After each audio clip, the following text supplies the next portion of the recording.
Welcome to Buddha at the Gas Pump. My name is Rick Archer. Buddha at the Gas Pump is an ongoing series of conversations with spiritually awakening people. We've done nearly 600 of them now, and if this is new to you and you'd like to watch previous ones, please go to batgap.com, B-A-T-G-A-P, and look under the past interviews menu. This program is made possible through the support of appreciative listeners and viewers, so if you appreciate it and would like to help support it, there's a PayPal button on every page of the website, and there's also a page of alternative ways if you don't feel like dealing with PayPal. My guests today are Eben Alexander, MD, and Karen Newell. Many of you will have heard of Eben. He was an academic neurosurgeon for over 25 years who had a profound near-death experience, resulting in his writing a book called Proof of Heaven, which became a New York Times #1 bestseller for something like 40 weeks. I'll let him give a bit more of his background himself rather than me just read a bio. His partner, Karen Newell, is an author and specialist in personal development with a diverse body of work that rests upon the foundation of heart-centered consciousness. As an innovator in the emerging field of brainwave and entrainment audio meditation, Karen empowers others in their journeys of self-discovery by demonstrating how to connect to inner guidance, achieve inspiration, improve wellness, and develop intuition. She is the co-founder of Sacred Acoustics and co-author with Eben of Living in a Mindful Universe, which I read cover to cover this week and really enjoyed. So welcome to both of you. Good to have you here. Rick, it's great to be here. Thanks so much for having us on. Yes, thank you. You're welcome. I tried one of those audio entrainment things this week, a couple of days. There's one I downloaded from your website, and I always take a rest or a nap before I meditate in the afternoon, and so I listened to that during my rest, and it was nice. It was restful. Very good. Which one did you listen to? It's an Om thing, and then towards the end there's some ocean waves and some bells, and it's the one that's easy to download off your website. Yeah, that's our free download. Yeah, that's the one I did. So we're going to talk about that today and a whole lot of other things. Just to give people a heads up of what we're going to talk about, we'll certainly cover Eben's near-death experience because we can't presume that everyone listening to this has heard about it, although millions of people have. We're going to talk about near-death experiences in general. We're going to talk about consciousness, science, and medicine. We're going to talk about the themes of this book, Living in a Mindful Universe. We may talk about reincarnation, suicide, life challenges, free will, death, fear, love, and wherever else the conversation takes us. I didn't take any notes while reading your book because note-taking would have slowed me down, and I really wanted to read the whole thing. And also I'm pretty confident that we'll be able to wing it and just come up with all the important things that we want to talk about. We will. Yeah. So where should we start? You want to... maybe we should start, well, we can start anywhere you like, but maybe it would be good to start with telling about your NDE, even though half the audience will already have heard about it, but it wouldn't hurt to refresh their memories. Right, I can give you a short version of that. And of course, nowadays, the story of my NDE comes with some additional kind of backstory, official objective information. Because in fact, I went through my medical records, talked with my doctors, portrayed my case as best I could in the book Proof of Heaven. But since then, there was a team of physicians who were not involved in my care, who studied my medical records and actually spent about 2 years in writing up a case report that was published in the Journal of Nervous and Mental Diseases in September 2018. And that case report does a lot to take my story to the next level because they were as amazed as I was that I had such a recovery. That's the part that any physician who reviews my case objectively is going to be shocked by, is the depth and severity of my meningoencephalitis involving all 8 lobes of my brain, and then having a full recovery. That part is really kind of beyond any kind of Western medical explanation. So most of what I'm going to tell you completely violates what modern neuroscience says is possible, given their understanding of the brain-mind connection. And that's one of the reasons why my story, I think, has so much value to the scientific community in trying to make sense of all this. But there are other NDEs where you have miraculous healing, just like in my case. So for the world at large, that's a valuable part to study. Briefly, I'd like to share with you what I went through. And of course, when all this happened to me at age 54 back in 2008, I thought I had an understanding of brain-mind consciousness. I'd spent more than 25 years as an academic neurosurgeon. But I came to realize I was completely wrong, that our models of physicalism and the brain creating consciousness are completely false. So the journey itself, important to point out, atypical of NDEs, mine involved complete amnesia for my life. I had no memory of Evan Alexander's life, none of the life events. And in fact, when I came back from the coma on day 7, I didn't even recognize my mother, sons, etc. So my brain was really fried by the event. It's the recovery over 2 months after that that is so shocking. So what was it that I knew when I woke up in that ICU bed? All I knew was where I'd just been, this extraordinary journey. It started in what I call the earthworm's eye view, a very primitive, coarse, unresponsive kind of subterranean realm. That went on for a very long time. And again, it was in a setting where I had no memories of Earth or humanity or a life of Evan Alexander. It was an empty slate, which I think was very important for some of the lessons I was to learn. It turns out I was rescued from that earthworm eye view by basically a light portal that came packaged with a perfect musical melody, and it opened up into a rich, ultra-real Gateway Valley. Hang on a second. So when you say it was an earthworm's eye view in a subterranean realm, can you be a bit more descriptive? I mean, what was it? Just dark and murky and? Yeah, it was murky. It was like being in dirty Jello, and I had no awareness of any kind of body image whatsoever, but I did have awareness of existing. And what I witnessed in that earthworm eye view was very kind of a dark realm. There were smells, I could feel things, but I had no body at all at any point in this journey. And that earthworm eye view, for a long time, I thought it was the best consciousness my brain could muster while it was soaking in pus. But I've come to realize that that level is much more commonly encountered.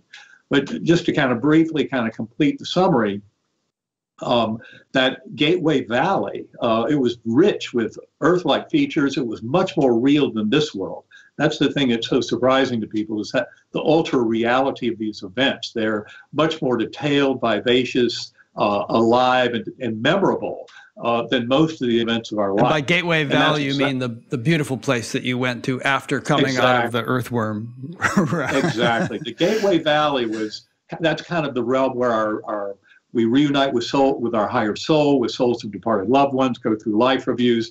All the stuff that involves kind of ready reference to an earthly existence would be in that Gateway Valley region. And yet that is not the ultimate destination. I remember, many things I witnessed there and described in Proof of Heaven, the beautiful, lush kind of greenery around me, the plant life, the thousands of souls dancing, lots of joy and merriment. I remember children playing, dogs jumping.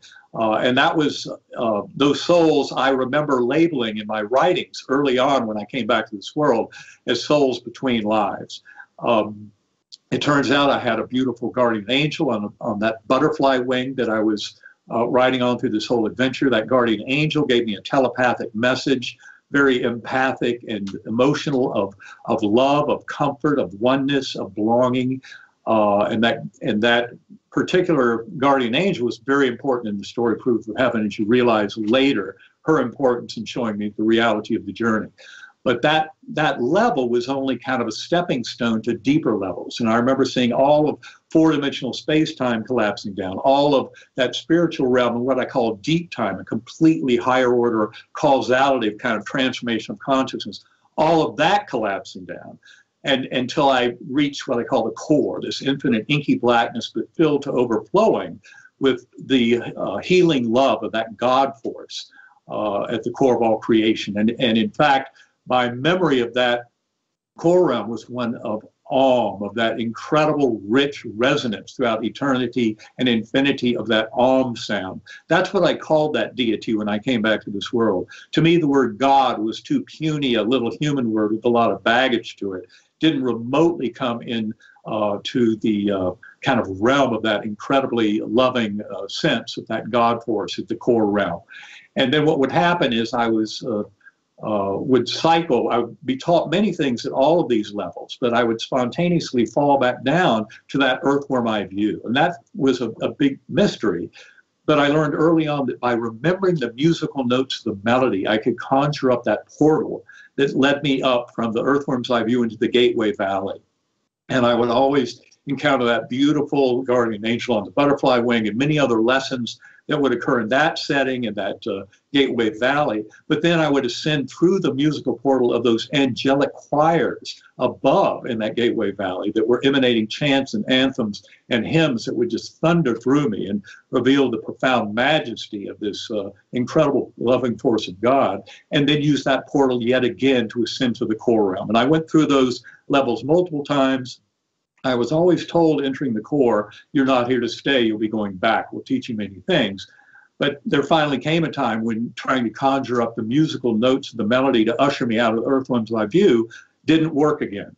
And to say I was sad at that moment would be a vast understatement, but I also knew I could trust in the universe, because the deep message of that loving guardian angel was always, every time I passed through, you were deeply loved and cherished forever. You have nothing to fear. You are cared for. Anyway, that's how it all transpired. At the very end of the journey, there was a phase where I was witness to thousands of beings going off in circles around me, off into the misty distance, many with heads bowed and with their arms up like that, and this murmuring energy coming from them. And when I came back to this world, I called that the energy of prayer, because to me it was astonishing how that loving force was so apparent even in these murky realms through those loving souls in the power of prayer. And then there were 6 faces that appeared. They provided vertical time anchors, because there were people who were there in the last 24 hours in the ICU room with me. Anyway, that's kind of a brief version of the story, but there's, as you can imagine, a tremendous amount to it. When I came back to this world after 7 days in that realm, my brain was wrecked, but it came back very rapidly. Words and language over hours, memory of my loved ones and family relationships over days. And over 2 months, every bit of it came back. In fact, the memories were more complete after returning than they had been before coma. That's another deep mystery that we explore in the book. Interesting.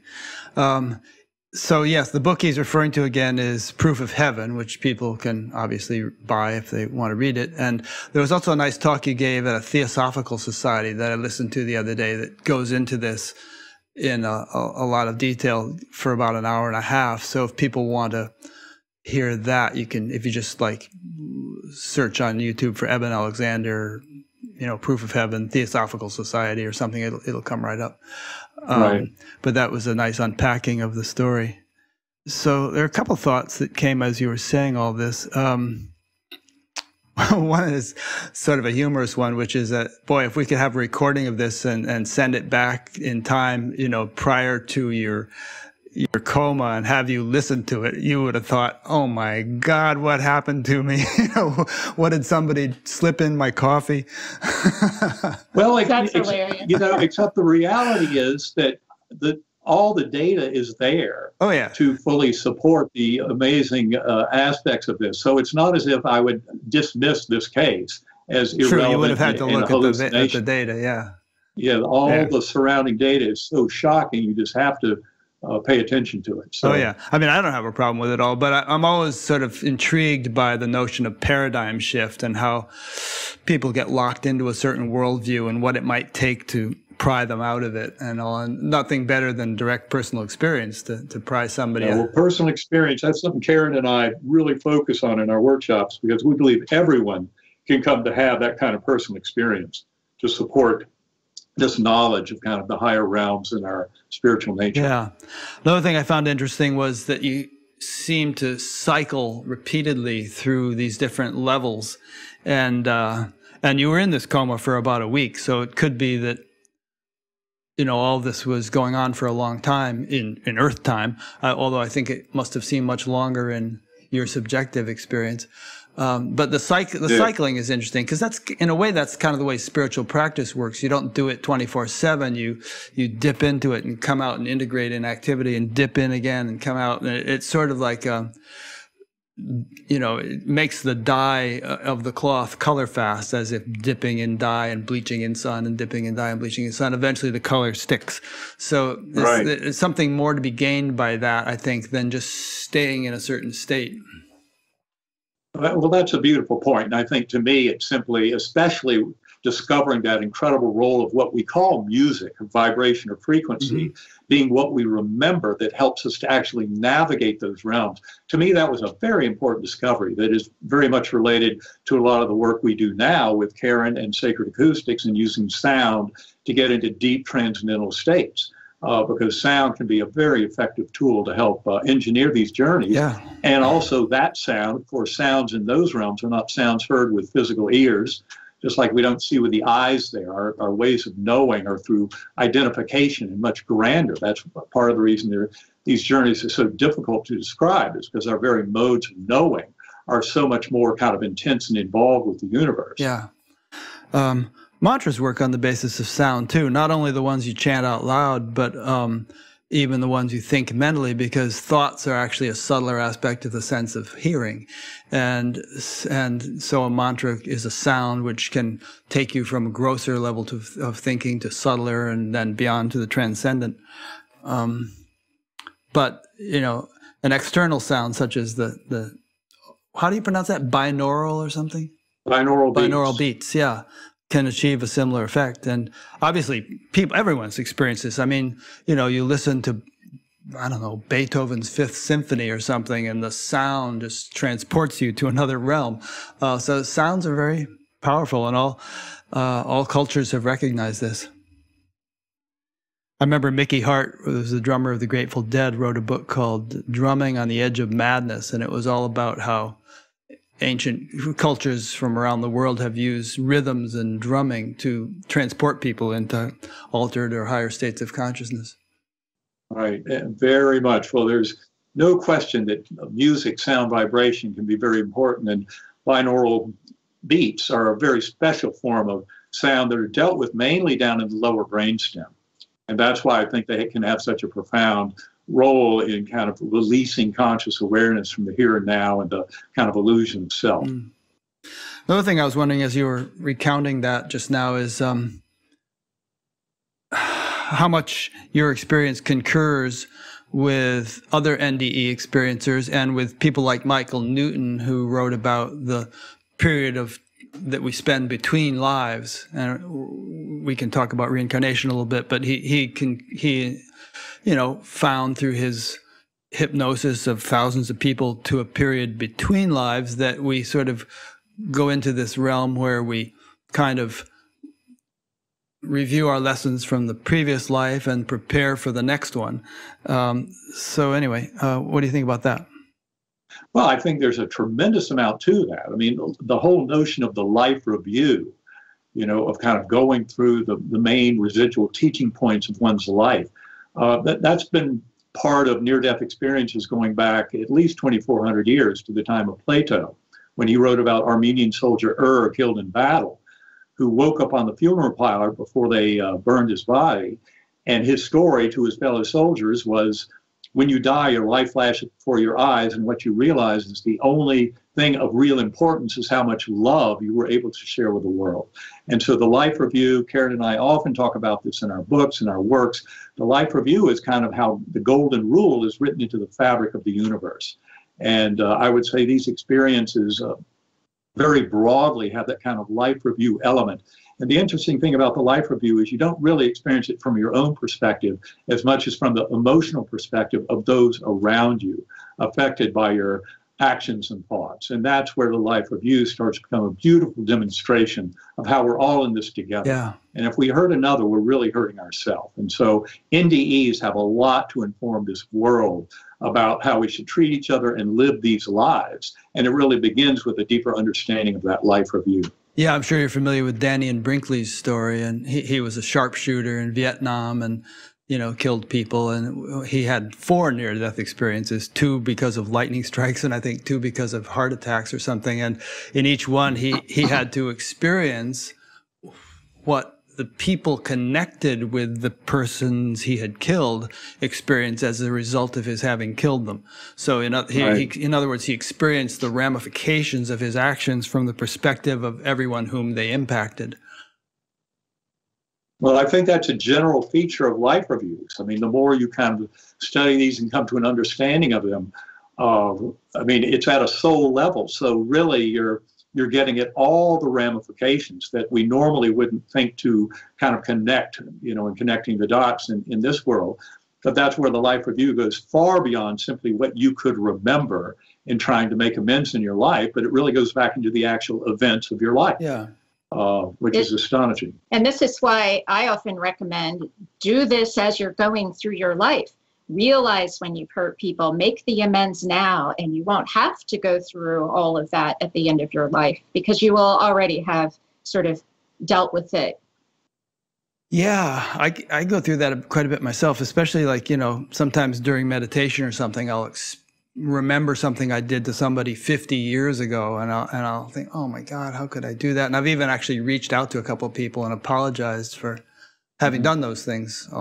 Yeah, so you're doing it. And it's interesting. Sometimes you have a different perspective many years later. So that's awesome that they come up in meditation. Perfect time for them to come up. And then you realize completely differently how your behavior might have affected that person. Yeah.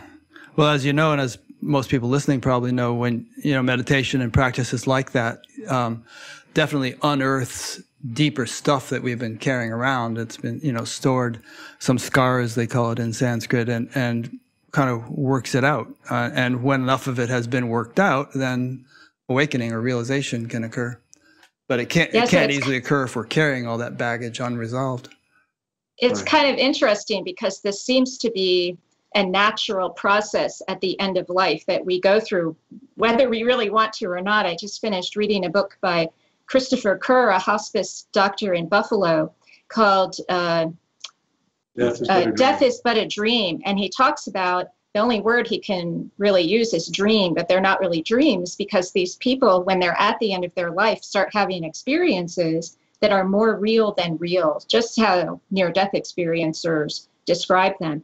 And it seems like the life review begins there because people start revisiting events. Some people are having beautiful experiences. Others are reckoning with their past. And one was a cop who realized he was a dirty cop. And he had done all kinds of things good, but he had done all kinds of things bad. And he was really reckoning with all of this and wondering, how it was all going to turn out. And it was just before he died, his dreams shifted into other types of dreams of peace and love. And he actually had that transformation right before he passed on. And so it seems to happen automatically in a life review, but also right as we're getting ready to transition. I find that fascinating. Yeah. Did you ever hear what Steve Jobs' final words were? Oh, yeah. Yes. Oh, wow. Oh, wow. Oh, wow. Yeah. I know what he was seeing. Yeah. And wow, oh, wow is right. That's just beautiful. I love that. Mona Simpson wrote that op-ed in the New York Times about his passing. Yeah. He was his sister. Huh.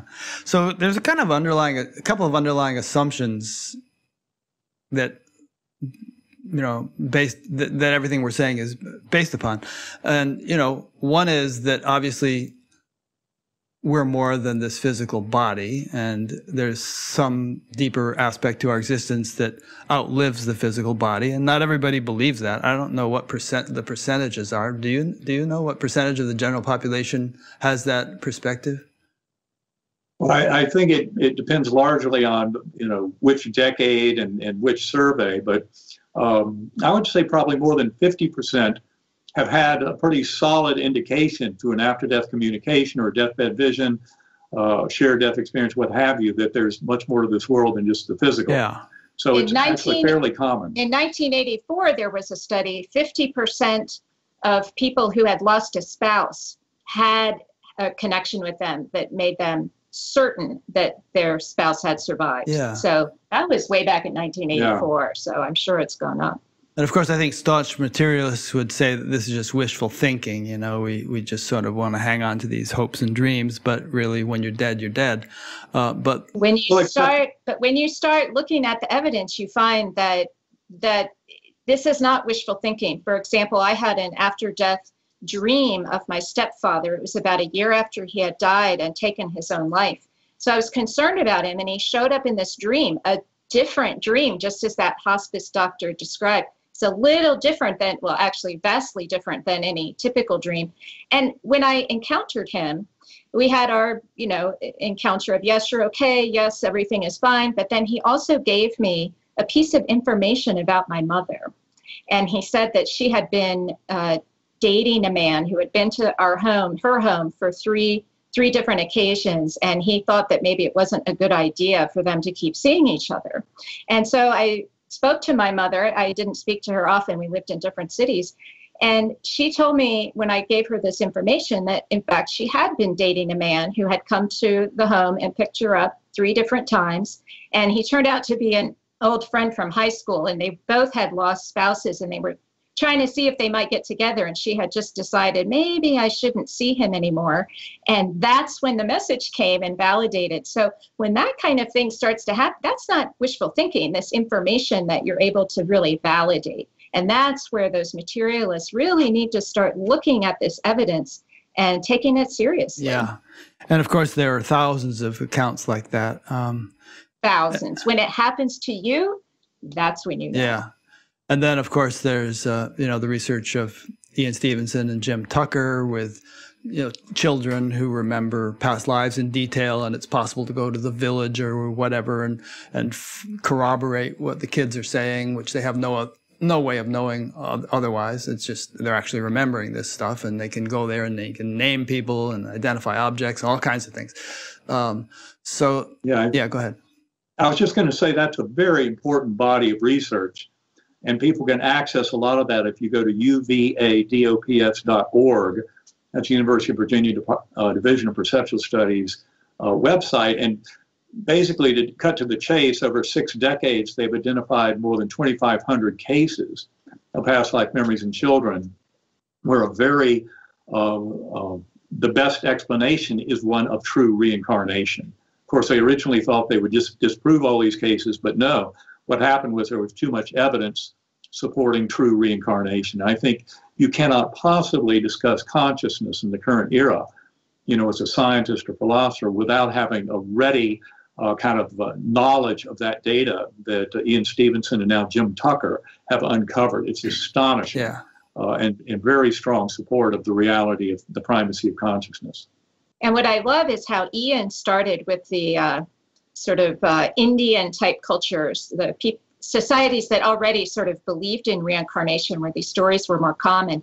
But I know Jim Tucker, he has spent significant time trying to find stories here in the United States in this culture, and he's finding them. The most famous one that I'm familiar with is Soul Survivor, about the boy who was having dreams about being in a plane on fire, and turns out he found out through all kinds of veridical information that he was in fact a World War II pilot who died in a plane crash. So this kind of thing, you just can't continue to deny it. I could rattle off some interesting facts there. I'll just give you one fact. This boy had 3 G.I. Joes, and he named them Leon, Walter, and Billy. Later on, his family was able to connect with a man who was still alive, who apparently knew this boy when he was the other person, validated that 3 other men who died on that same day were named Walter, Leon, and Billy. And he even had named them according to their hair color in real life. The G.I. Joe. Yeah. Amazing. Yeah. But there's a lot more to that story. Yeah, a lot more. It's a book called Soul Survivor. Okay. SOUL Survivor, and James Leninger. So, and Jim Tucker validated all of that. He vetted that case. Yeah, I mean, the kid remembered the name of the ship that his plane had taken off from, and right, the Zoma Bay, the Casablanca class aircraft carrier. He knew so much. He knew he'd been flying a Corsair, which was an unusual plane to be flying off that carrier, but that's the history was actually that. So there's a lot of facts that line up in that case, but there are other cases too. There are plenty of other cases that Jim Tucker has written about. in the U.S. And I think the reason we're interested in this and that we're spending so much time on it is that, if this is the way life works and, millions and hundreds of millions of people don't realize it, that's a huge blind spot. I mean, it's a huge misunderstanding. And what kind of effect does it have on one's life to either realize or not realize that this is the way life works? I think it's huge. I mean, if you think that you're going to just cease to exist when your body dies, or you feel like, okay, my life is a vast continuum and I change bodies from time to time like I change clothes from time to time. Those two perspectives would, in my opinion, radically influence the way you feel, the way you live your life. Absolutely. And just the deathbed visions, people witnessing loved ones, and sometimes those are shared, and bystander events where someone else at the bedside might also see the loved one appearing. And it just gives us such a beautiful lesson about how the deeper aspects of this kind of revolution in the science of consciousness is really all about our relationships and about love and about helping each other. So there are tremendous lessons there that can inform our kind of materialist, sodded world and help us come to a richer understanding of a reality that's much more comforting and where we really do reincarnate with our loved ones and things like that. But I think you make an interesting point. You really live your life differently, whether you're in one or other of those camps. And I know when I first met Eben, and this was after his near-death experience, but before his book came out. So I didn't really know his story, but I knew he'd had a near-death experience. We happened to both be attending a workshop related to using sound to achieve altered states of consciousness. But I asked him, just making conversation, I'd known others who had near-death experiences. I said, what was the big lesson that you learned? I thought I would cut right to the chase because these experiencers come back usually with these deep, profound spiritual lessons. And he says to me, what I learned is the brain does not create consciousness. And I was very confused by that. And I said, well, why would anyone think that it does? And so that shows you the camp I was living in, where Eben thought this was just this huge discovery. And I thought, well, that's like, just how it works, my friend. And so when I think back, where did that feeling come from? Where did I learn that? And I don't believe I learned it. I believe I knew it when I was born. And when I was presented with information, say about the Christian religion or what science said, I just knew that certain things were incorrect. And I think a lot of children know these things, and somehow it gets conditioned out of us as we grow older, many, many, many of us. But it's really our birthright to understand how our consciousness works. There's a reason why that ancient maxim, know yourself, is so significant. Because if you know yourself as a biological being that will just disintegrate in a few decades, very different from living your life as if you will continue, as if you will return.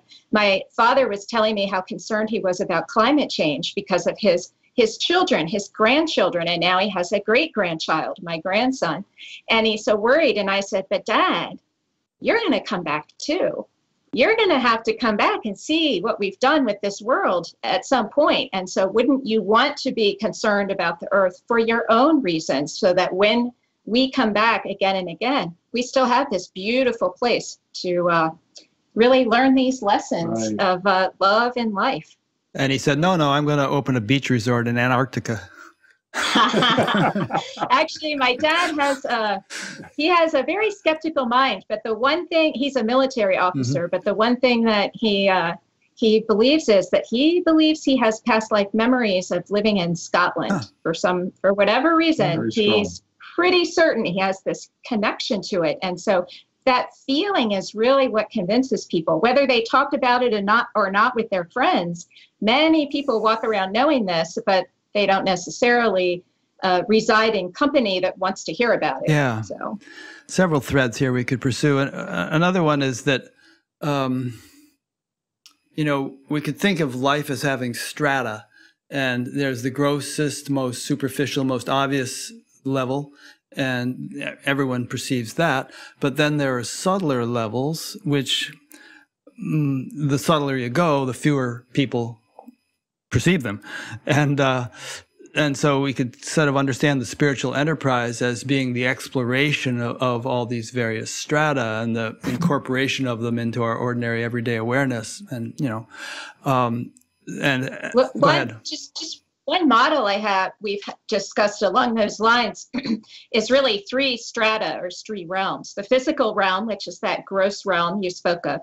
Then there's the mental realm and the spiritual realm. So the mental realm, that's where we are right now. That's our thoughts, our emotions, everything we can encounter, our unconscious, our transcendental state in meditation. But then there's the spiritual realm, and that's more elusive. That's not so easy to get to, except when we're in those higher transcendental states. So it's really that mental state, mental realm that has all of the capacity to do everything, and that's us. So I think that know yourself comes in really handy when you realize that your mental space, you spoke about, thoughts being forms, but your mental space is really, according to Eben, what is creating all of our physical reality. And it's our mental space that allows us to have an awareness of that spiritual realm. So yeah, this way of looking at things, this paradigm shift, you've been at this a long time, Rick. When's it going to really break through to the mainstream, do you think? It's breaking.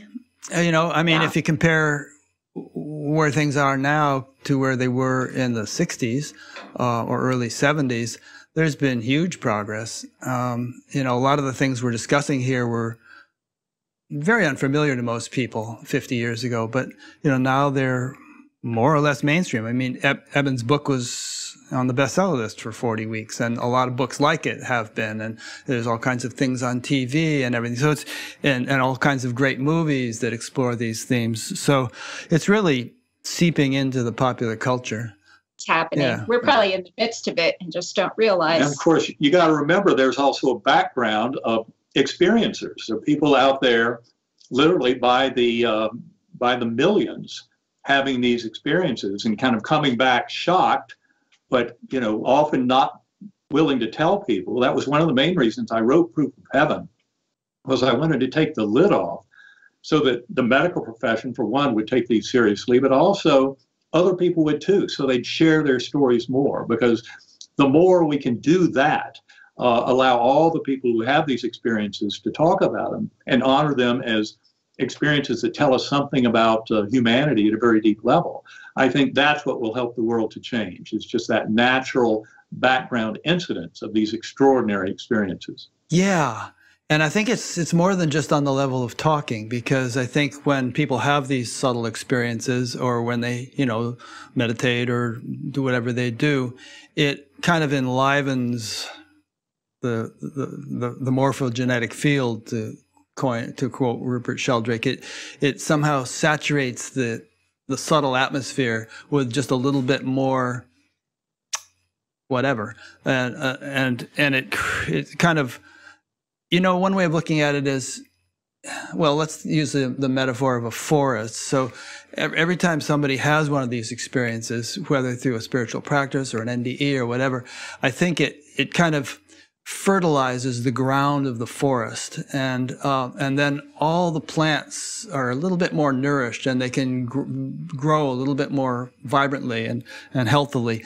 So I think that's building up and building up and building up. And to switch metaphors, there's the idea of phase transition, where something in a system will build up to a point where there's a sudden phase transition and everything changes. Like even boiling water, you can get it to 99 degrees centigrade, nothing much seems to be happening. One more degree and it boils. So we don't know how close we may be to a kind of a boiling, so to speak, of a collective consciousness, where there's a radical shift and not just this really almost imperceptible incremental shift. Well, I would say I sense that we're getting very close to that inflection point. And I would say that it involves a history and a destiny that goes back at least 5,000 years in human understanding. And there's kind of a coalescence going on now. And in many ways, as a neuroscientist studying the nature of consciousness and the mind-brain relationship, to me, the astonishing thing is how some of the deepest truths we seem to be coming to in neuroscience and philosophy of mind about the oneness of consciousness, about that binding force of love that's so apparent in NDEs, about all of that, is that in many ways, some of the spiritual traditions, both East and West, have known these deep truths forever. But I think what will make it different this time is this alignment with kind of the scientific investigation of consciousness. And science is a method of objective kind of comparison of information and sharing that I think will trump the past centuries' efforts by, say, religious leaders and prophets to get us to this realm of truth. But now with this kind of scientific study of consciousness, we're coming to kind of agreed upon territory. And that's where the afterlife and reincarnation seriously discussed and studied in scientific and philosophical circles is where this revolution will now finally truly happen, as opposed to what might have happened over these 5,000 years from various leadership and spiritual traditions. Yeah. Did you want to add to that, Karen? Or no, never mind. You don't have to, because I was just going to say something, but I wanted to give you a chance. Yeah, I think that's really important and really exciting. And I think that, I know you talk about this in your book, but I think that the cooperation or collaboration of science and spirituality will give us something much more profound than either has been able to give us separately.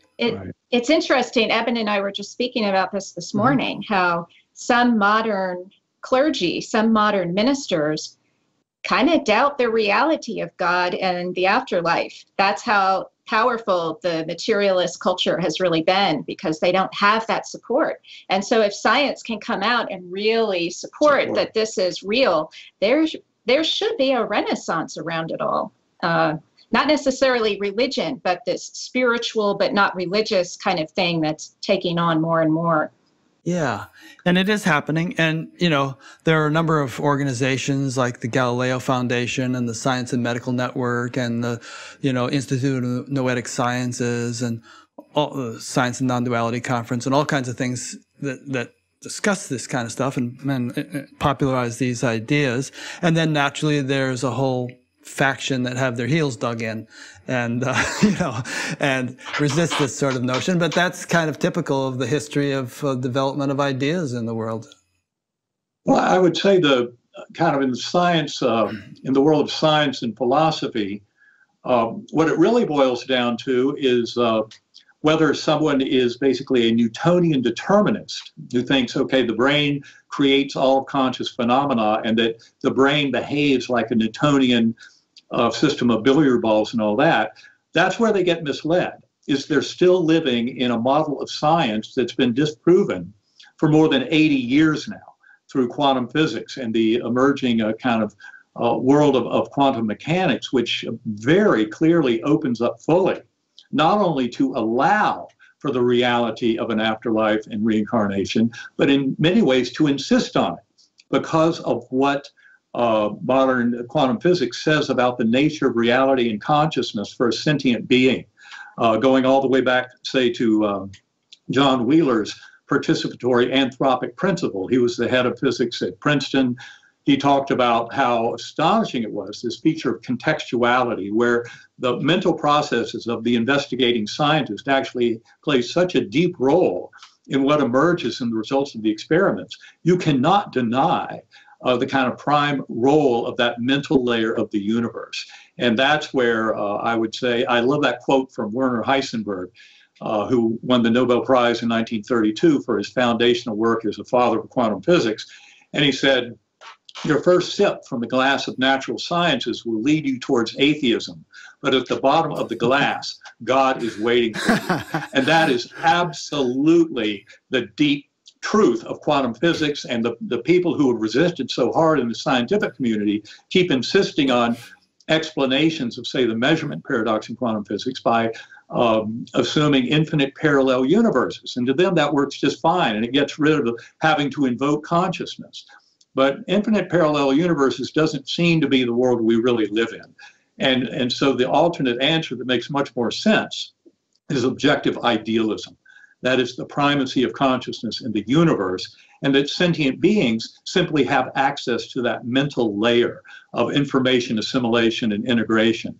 And that's where it starts to open up to a much fuller vision. Of course, that's what we talk about in Living in a Mindful Universe, our chapter 5, the primordial mind hypothesis, looking at the brain as a filter, a reducing valve that allows primordial consciousness to manifest. So we're really all part of that one mind, that infinite God force that NDEers have experienced. And in fact, that God force, I would say, is the very source of our conscious awareness.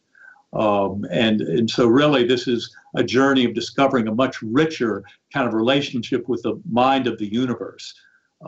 So it's very rewarding and satisfying as an individual who's been through this kind of experience that the scientific community is actually making progress in kind of a theoretical system that would support it all. And I would just like to add that many of us in the world aren't really waiting for science to come up with these theories and data. Many of us who have had these experiences, who have this understanding, we don't need science, but it's very important for society's culture to understand this. So institutions and government and civic societies, you know, they make decisions, important decisions about how we're going to, you know, run our cities and so on. And just having this understanding, it seems to me, would just change everything. So while individuals, maybe we don't need science so much, many of us, the society in general truly does need that, because well, you know, science is having a bad rap these days among some, right? So sometimes the anti-science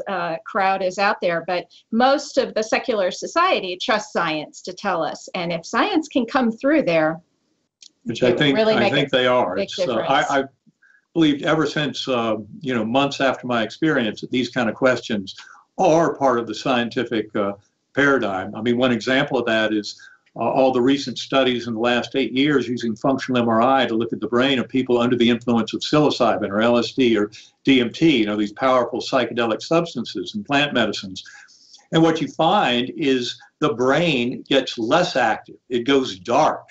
It's not creating those phenomenal, extraordinary experiences. It's getting out of the way so they can happen. This is a perfect example of where the scientific community needs a bigger model than physicalism to try and explain, you know, for example, the influence of such plant medicines and psychedelics on the human psyche. It just makes much more sense to broaden to a bigger vision where you realize it's not created by the brain at all, but the brain is simply serving as a filter that allows presentation of conscious experience, and yet the ultimate origin of memory and of experience is beyond the physical realm. Yeah. Oh, there's so many great things we're talking about. Each one of them could take us off for half an hour on a discussion of this or that. But and you thought 2 hours was long enough. No, it never is. But it's sort of like, got to give them a. All right.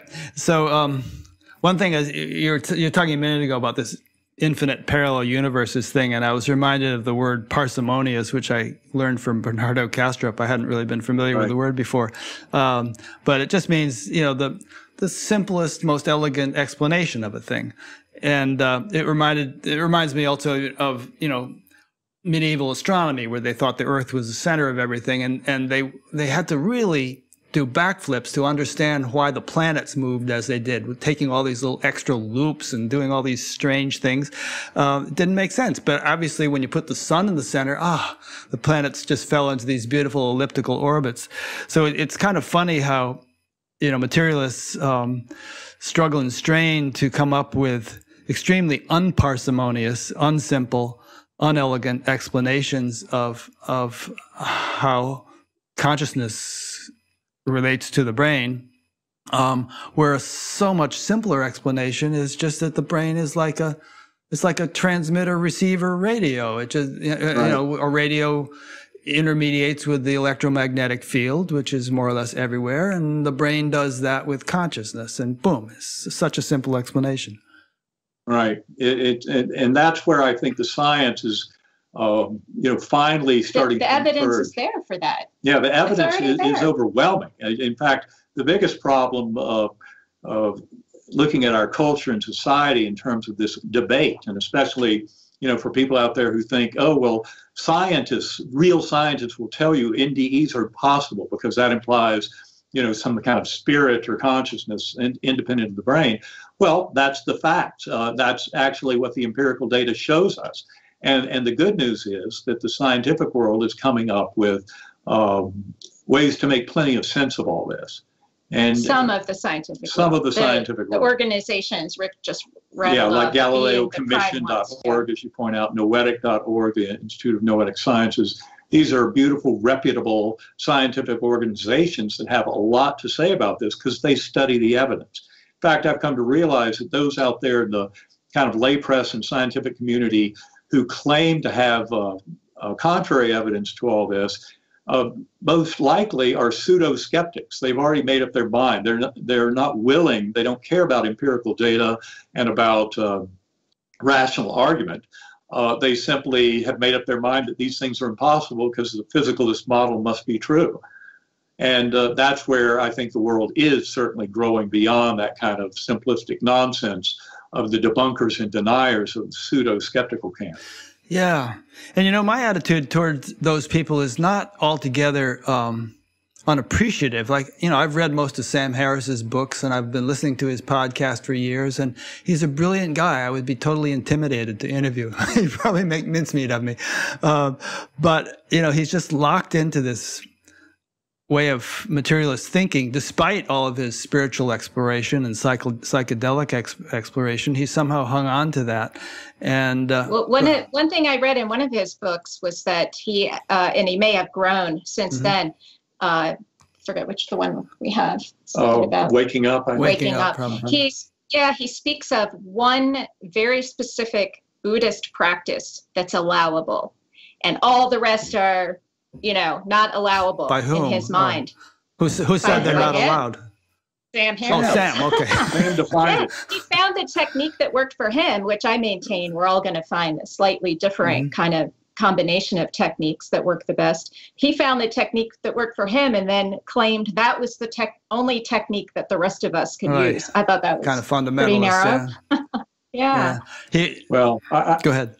I was just going to say that I know Sam discusses my case in his book. He's discussed it in other places, and he pretty much dismisses it. He tries to say it was simply a DMT experience, as if, he has the evidence that DMT does all of this.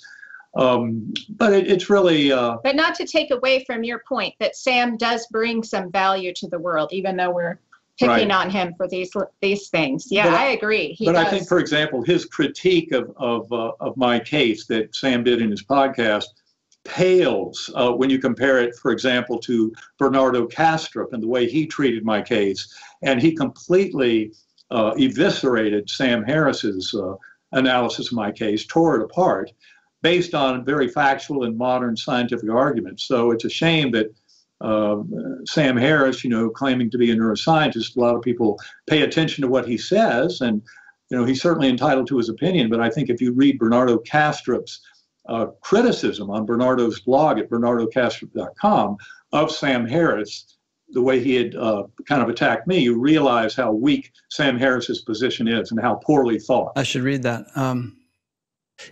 Sam Harris also did a podcast episode recently explaining why he felt free will does not exist.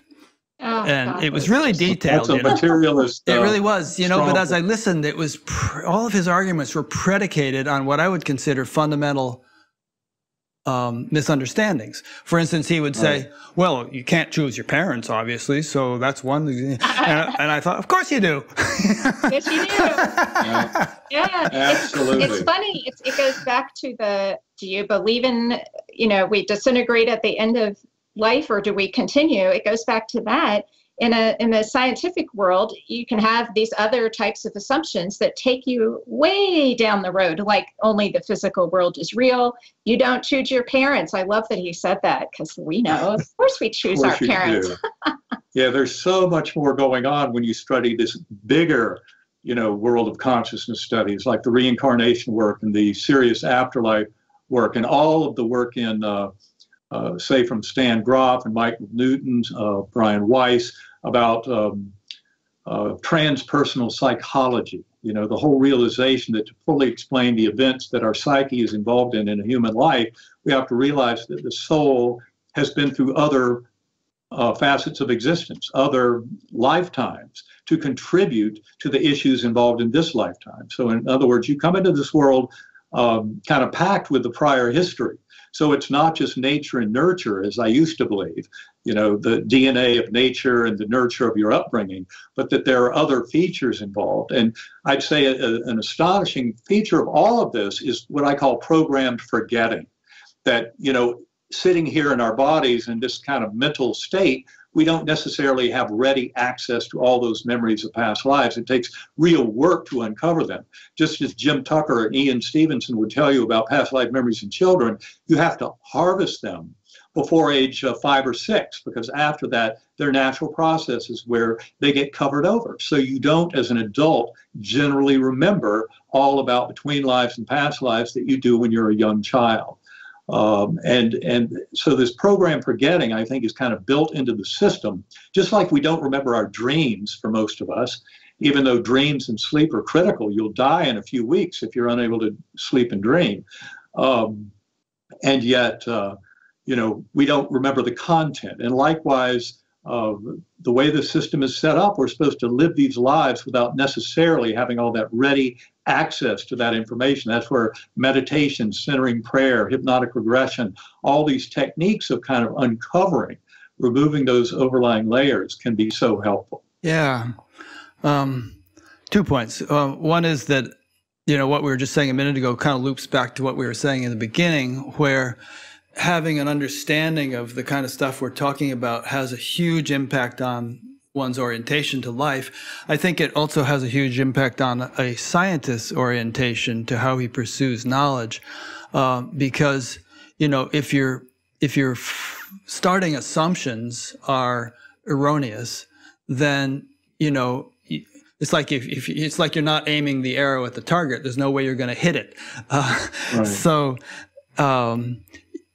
you're going to end up, you know, pursuing hypotheses that take you down dead ends. Or, and this could open up a whole area of discussion, you're going to accomplish things, and perhaps technologies will arise out of your study, out of your findings, but those technologies could be extremely mixed blessings, you know, unintentionally could have an extremely destructive influence, which I believe wouldn't be the case if, you know, the foundation from which those technologies arose was a state of enlightened consciousness.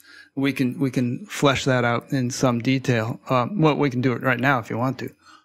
Well, I would simply add to that in terms of the scientific perspective.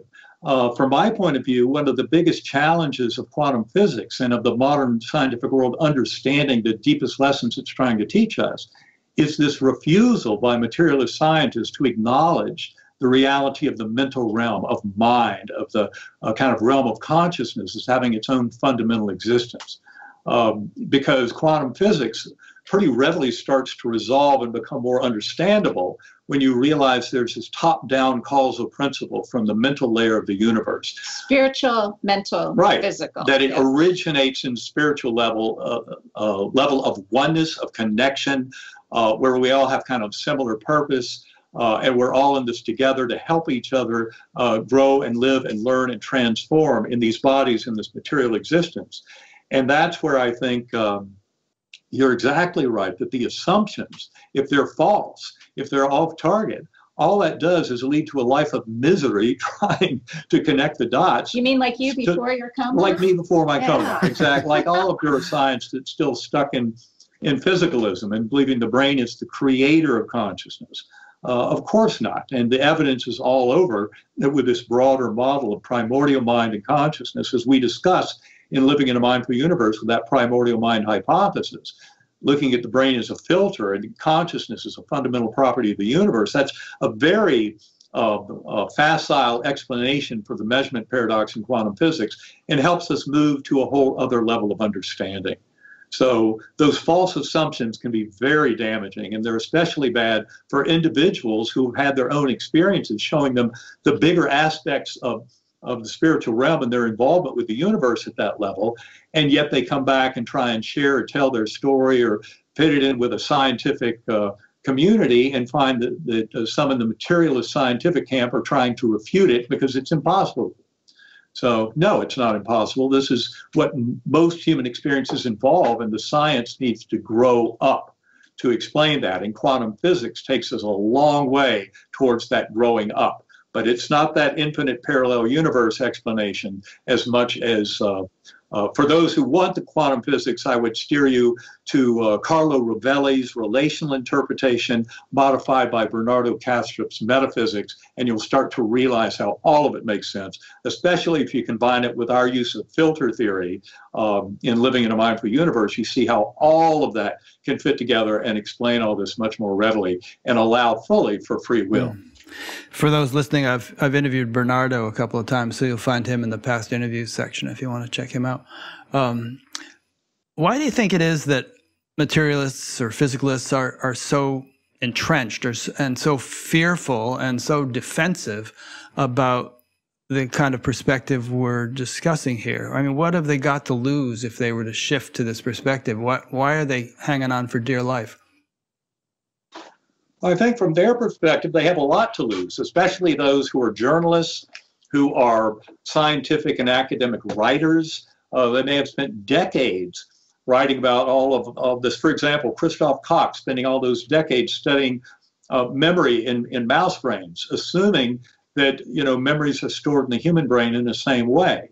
And they spend all this time for this tremendous amount of effort into those scientific studies, and then to find that it is all for naught can be kind of, a terrible well, haven't there been great thinkers and scientists who at some point towards the end of their lives realized that they'd been wrong all the way and admitted it, and it was like a relief for them in a way? I can't think of it. I've heard of examples of that, but I can't name a name at this point. Well, there are, I think, many scientists at the end of their life kind of come to that. I mean, so one story that comes to mind is Roger Ebert, who was the film guy. Siskel and Ebert. Right. And in fact, the end of my second book, Map of Heaven, recounts the story of his kind of deathbed vision of seeing that this is all a sham, that this physical world is, only a tiny part of the picture, and that there's so much more to our existence. But didn't Einstein also, when he got near the end of the life after his friend died? And I think Einstein, we cover that in our book, Living in a Mindful Universe, when Einstein was within months of his own death, which happened in April of 1955. One of his nearest and dearest childhood friends, Michel Besso, who had been instrumental in his first job, working in the Swiss Patent Office. Besso's father, I think, had been helpful in that.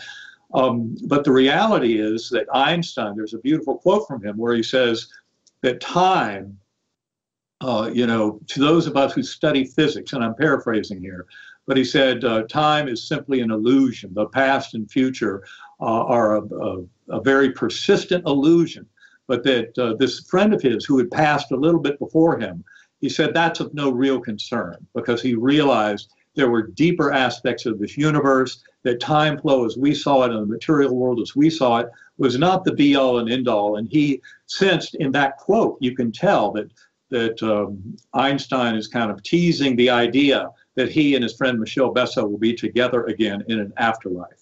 Well, and also, this just reminds me, are you familiar with the work of Gary Schwartz? Yes, I interviewed Mark Pitstick not long ago, who does most of the interviews these days because Gary's behind the scenes. Yeah. Well, I'll just bring this up. I don't know if the scientific validity of all of this for certain, but part of his research is actually reaching out to scientists who have already passed on to get information to help us. In the present. Amazing work. Yeah. But he's doing it from these scientists who are on the other side, are helping to advise the project. They call them the A-team. Yeah. But it does include people like Einstein. So and Bohm. David Bohm's a very important player. Yeah, we talked about fascinating. If that's the case, that's pretty fascinating. Yeah.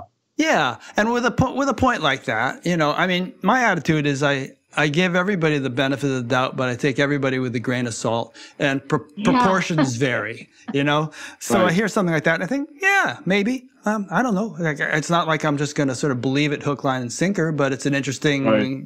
area of Which exploration. is exactly how I kind of prefaced, yeah, because I don't necessarily either. But nonetheless, if he's successful and can document all of this eventually, I think we'll all be. Well, that's the key. The proof is in the pudding. So we'll see what they come up with. But Fascinating premise. there certainly is nothing that we know in modern science and philosophy that prevents the reality of that kind of an information exchange. Yeah. In many ways, it's kind of reassuring because there are general ideas in science and philosophy that information, in many ways, is conserved in this universe in very profound ways. And I think that's exactly what we're talking about here, that kind of conservation and growth or transformation of information goes far beyond any kind of conservation principles of energy or mass or any of those things in terms of explaining the deeper running of the universe. Let's talk about memory for a few minutes. You cover this a bit in Living in a Mindful Universe. To use a computer metaphor, obviously, memory isn't just stored in the brain, otherwise we wouldn't be able to remember past lives because we have a different brain now. Right. Do you think, to use a computer metaphor, I have stuff stored on my hard drive here, but I also have it backed up to the cloud. And so there's kind of I wouldn't want to have to access all my data off the cloud all the time because that would be slow compared to accessing it off the hard drive. So there's a value to both.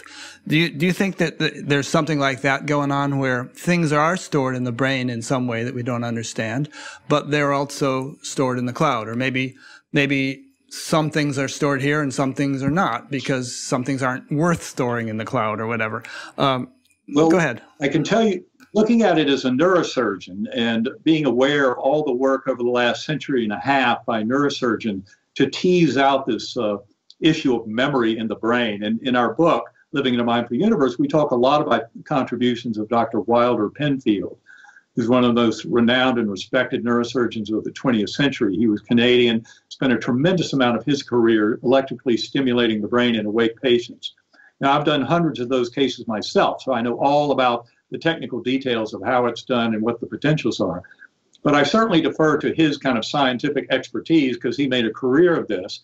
And he wrote a book in 1975 called Mystery of the Mind, where he made it very clear that you cannot explain the workings of conscious awareness and of memory just based on the workings of the brain alone. And there are many reasons why that's true, but he had been chasing this chimera of memory, assuming it would be in the neocortex. And by the end of his career in 1975, he made it very clear, no, memories are not stored in the neocortex at all. It's crystal clear to neurosurgeons that if you operate and interfere with the medial temporal lobe, the hippocampus, especially if there's bilateral damage, you can greatly impair a person's ability to convert short-term to long-term memory. But that's not the same as identifying storage sites of long-term memory. And in fact, neurosurgeons for decades have mused over that issue because in spite of more than 1 million resections of brain done over the last century, there's never been a reported case of demonstrable lapse in specified long-term memories that occurred with a specific region of brain being removed. And so we've come to realize that this very notion that memories are somehow stored in the brain is very suspect. There's no real evidence to support it based on neurosurgical experience and all else that we know about the brain. And as you point out, the reincarnation cases make it crystal clear that looking at the brain as a repository doesn't work because you don't have a brain intact between those lifetimes. And important to point out for the listeners who may not be aware, but only about 20% of those cases studied by UVA docs involve the same family.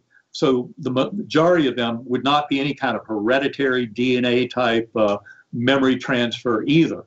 And especially when you then look at NDEs writ large and look at life reviews and look how detailed they are. This goes far beyond anybody's ability to what they'd like to remember about their life. So the brain is really the receiver, the brain's the receiver, transceiver. but in fact, being fully liberated from the brain gives you far greater access to memory. That's what happens in a life review. You know, people talk about being able to count the mosquitoes in the air around a scene that happened when they were a young child and drowned. That's an example from Bruce Grayson's new book, After. That's an extraordinary level of detail, but you often hear that kind of story. So these are not just vague sepia-tinted memories. These are extraordinary relivings in a way that show you that the universe has the power by having access to these multiple layers of our experience to completely relive everything we've ever been through in our life. I mean, in many ways, it shows us that our notions of time flow are completely erroneous, because time flow in the earthly realm is set up to allow this stage setting for this drama to unfold. But what you see when you leave the physical body at the time of death, in a near death or a dying experience, deathbed vision, things like that, is this far more robust kind of access to the events of life that go far beyond what any individual could remember. And so memory is not stored in the brain. This is one of the biggest nails in the coffin of materialist neuroscience. That's why you don't hear it broadly discussed in scientific circles, because it really kind of sets you completely adrift from any kind of physicalist rescue, in terms of a potential explanation. When you realize that, no, there's much more going on here to understand, to explain all these kind of phenomena. Do some people try to argue that, well, actually the memory of how many mosquitoes were hovering around was in your brain, but, it just got finally triggered under this unusual circumstance, but it was there. Does anybody try to argue that kind of thing? I'm sure somebody would try and argue that, but the more you kind of work with the brain and realize what's involved in synaptic transmission, in the interaction of these 100 billion neurons, and each one with their 10,000 connections to the rest of the brain, that's when you start realizing that to presume that some very minutiae detail of a memory from early childhood would live in a physical system of synapses and all that over all these years, with all the kind of vagaries and kind of chance for noise in those physical systems, you start to realize that to try and pin it all on materialist models of synaptic connections between neurons really just doesn't work to explain memory in that big sense. And of course, what we're alluding to here is some kind of Akashic record field or something like that, in which everything is stored. Well, I tend to call it the quantum hologram. That's okay. I love how Edgar Mitchell and Bob Starrett used that term in one of their papers on consciousness years ago. And I think that's a better way of looking at it. It's an information field of all potential. That's what I would kind of say is the spiritual realm. That's where all that information is, and we can access it. When we use that word spiritual, so many people want to go right to God, religion, some kind of deeper meaning. But what if it's just the information field that, provides the blueprint for this world? For all of conscious awareness and all of memory. Yeah. It seems like there would be different aspects of this field, because we don't necessarily have to share everybody else's memories. So there must be sort of an individual one. Then there must be some that overlap, because sometimes we do share. And then there must be some kind of collective, memory, perhaps even in concentric circles where you have, family memory fields and national memory fields and the whole global memory field. I think Bernardo talks about that when he talks about how consensus reality could exist.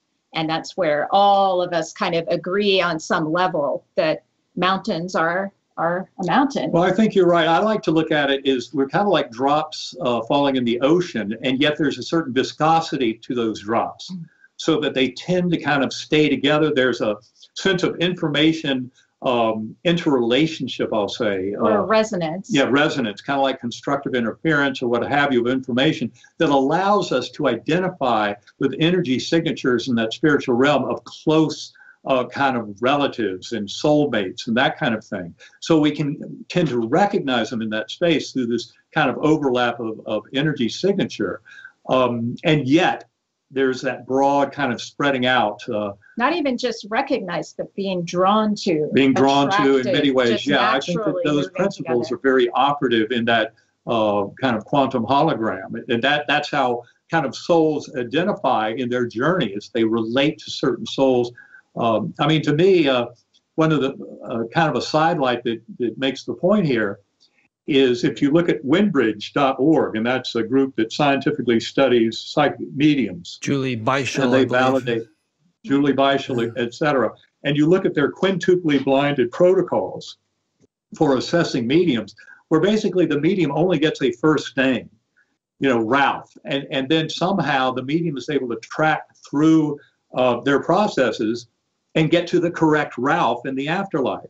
But the key ingredient that makes it work is that the sitter, that's the person who has lost the loved one, in their prayer or meditation, they invite the loved one to connect the dots for the psychic. And so, in other words, it's simply by putting that will into the universe to connect the dots to help make the realization, and the loved one does that from the other side. And to me, that's what makes it all work. That's why you can have any psychics that have any kind of ability to do this, is because there are real connections going on the other side.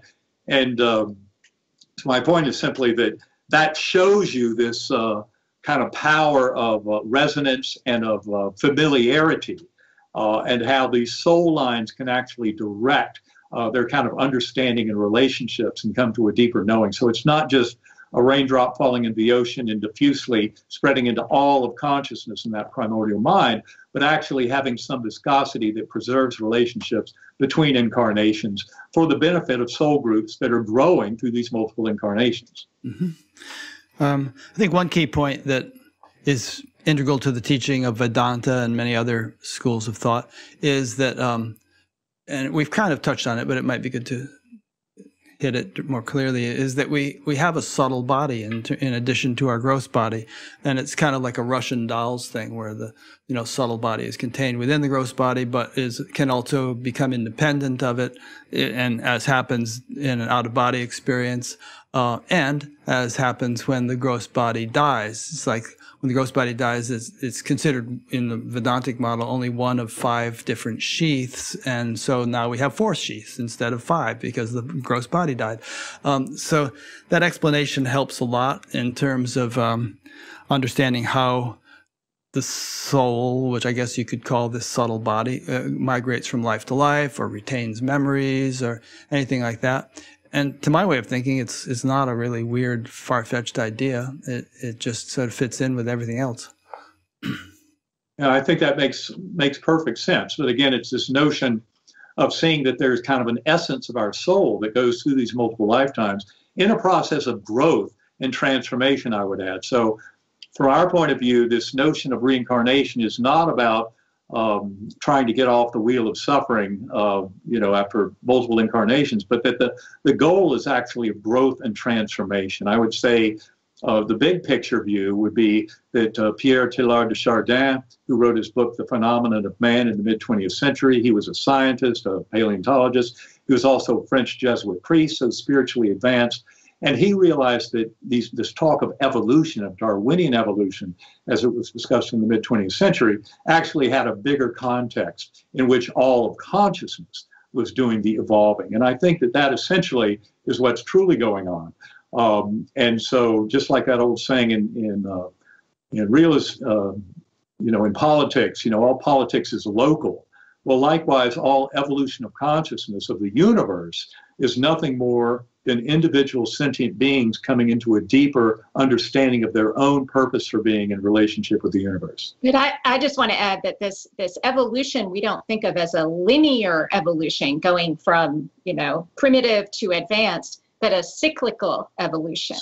A spiral evolution, where we go through cycles of evolution, where we do dip down into not so fun and then maybe more fun and enlightening. But this reminds me of Rick Tarnas, because in Cosmos and Psyche, he does an incredible job of explaining how the rotation of the planets around Earth seems to mark on the sun.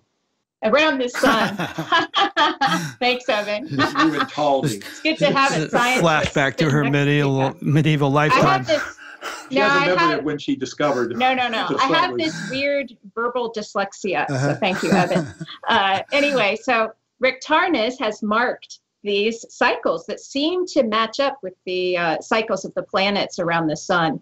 And so Eben has even come on board that some of this astrology might actually have some validity to it, just because he realizes in science they use Fourier waves to do the same thing. Fourier transforms.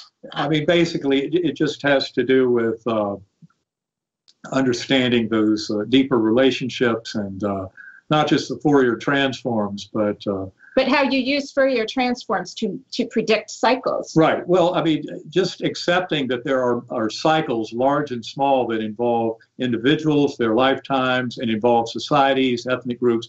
This very notion of cyclicity is part of the dynamic of growth and increasing understanding and transformation. And yet that cyclicity, in many ways, is could be measured by, the movement of planets and moons and all that kind of thing in orbital cycles.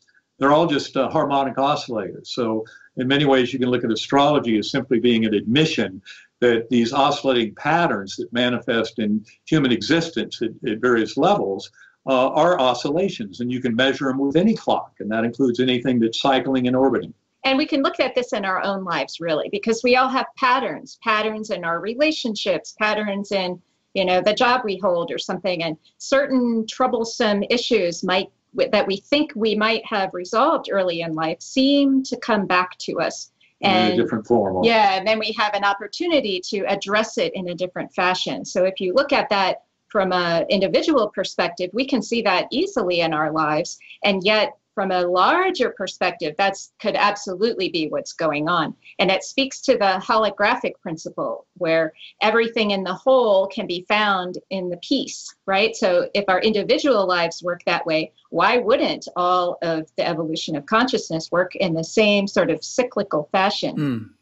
So are you saying, and incidentally, for those listening, I'm going to be interviewing Rick Tarnas next week, but are you saying that with the cyclical thing, I might have completely misunderstood that, rather than sort of progressing through higher and higher stages of evolution over the course of the existence of our soul, if we want to use the word soul, that it even cycles. So we go back to being troglodytes and dinosaurs and tree sloths and stuff, and then work our way up and go through the whole thing again. Yeah.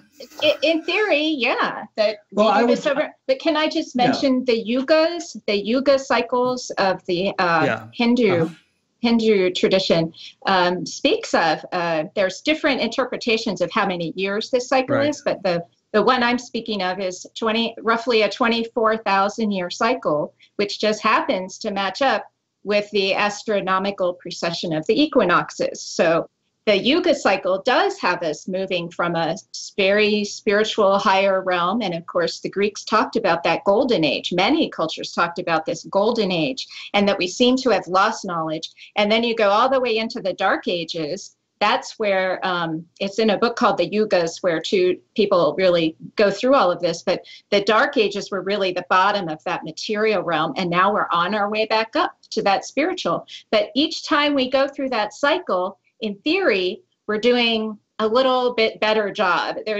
There, I would assume, to be some judgment on how well we're doing, or how well we're succeeding at whatever goal we set out to learn. And the one we feel that goal that we've set out to learn is all about love. And so many of us think, oh, we understand, but our society is not really based on love as a founding principle. So this lesson is the one we're evolving. And I would simply add, from my perspective, this is why we often describe it as a spiral evolution, is because you come back around to similar issues, but there's a certain amount of growth between rotations, so that you're actually progressing and learning more. But just like that old saying, there's nothing new under the sun. Likewise, some of the challenges that engender certain growth and understanding can represent themselves at a whole new level of this evolution of all consciousness. And also, there's some traditions who say, I think it's the Theosophists and some others, who talk about these grand cycles that we go through, and that when we reach that darkest point, or really when we start to figure out how the material world works as we're coming out of it, we usually end up destroying ourselves. And that this time around, we have much better chance at making it through without destroying ourselves. And so that's the cyclical spiral nature that may be going on. Yeah, a couple of thoughts there. One is I remember some Vedic story where some master was talking to a disciple or something, and there was a line of ants walking along the ground, and the master pointed to them and said, at one stage, all those ants were Lord Shiva. So in other words, they had gone, cycled around, and now they're ants. Right. But so I don't know about that. It's just a story. But another thought I have as you're saying that is that, there's what happens to the whole culture, the whole society, and then what happens to individual beings. And maybe it's that individual beings cycle back around and have to go through the whole thing again, but maybe there is a sort of an ascending trajectory that just continues on, and eventually we don't even get born on Earth as a human being anymore because we're sort of living in higher realms. But nonetheless, the cycle of yugas continues, and the various cycles Earth goes through. And a couple other quick points on this. One thing Maharishi Mahesh Yogi used to say is that it takes a long time for what he called natural law to sort of descend and descend and descend. And eventually when it reaches its nadir, it shoots back up to 100% in one generation in a short amount of time. So that's hopeful. There are some who say that golden age is right around the corner, but others say no, it'll take us a little time to get there. I mean, I must say, I feel I'm so close to this. Maybe I have to take my own vision on it with a big grain of salt. But the reality is, I do believe in the last decade or two, we've made tremendous progress along these lines. And I believe that humanity is truly headed for kind of a golden age of transformation and understanding that will in many ways be a complete and wonderful kind of resolution of all the kind of human conflicts and confusion of the last 5 to 7, 8 millennia. I believe we're headed for a true inflection point that will be just astonishing. And I believe it has to do with the fact that this is all about the scientific study of consciousness and the nature of reality that goes far beyond the simplistic, conventional materialist science and physicalist science, because you cannot explain consciousness. The hard problem of consciousness that was defined by David Chalmers in the mid-90s is a very deep challenge to materialism. In fact, it's probably a fatal challenge to materialism. You cannot explain consciousness totally within this physical realm. We really must kind of have a broader vision of it all. And that's where I think the scientific contribution is going to make this revolution be something truly phenomenal from the viewpoint of human destiny over many, many millennia. Yeah, I agree. I think I'll shift the topic unless Karen wants to add to that, because I want to make sure we cover everything we might cover, but I agree. I mean, I think it's a very exciting time to be alive, and there are various scenarios on how it might play out. And if you don't have the full picture of what's going on with the kind of the spiritual renaissance that's taking place, you could become very pessimistic. And I know people who have, moved to Australia in order to just sort of live out the rest of our lives before everybody on Earth dies.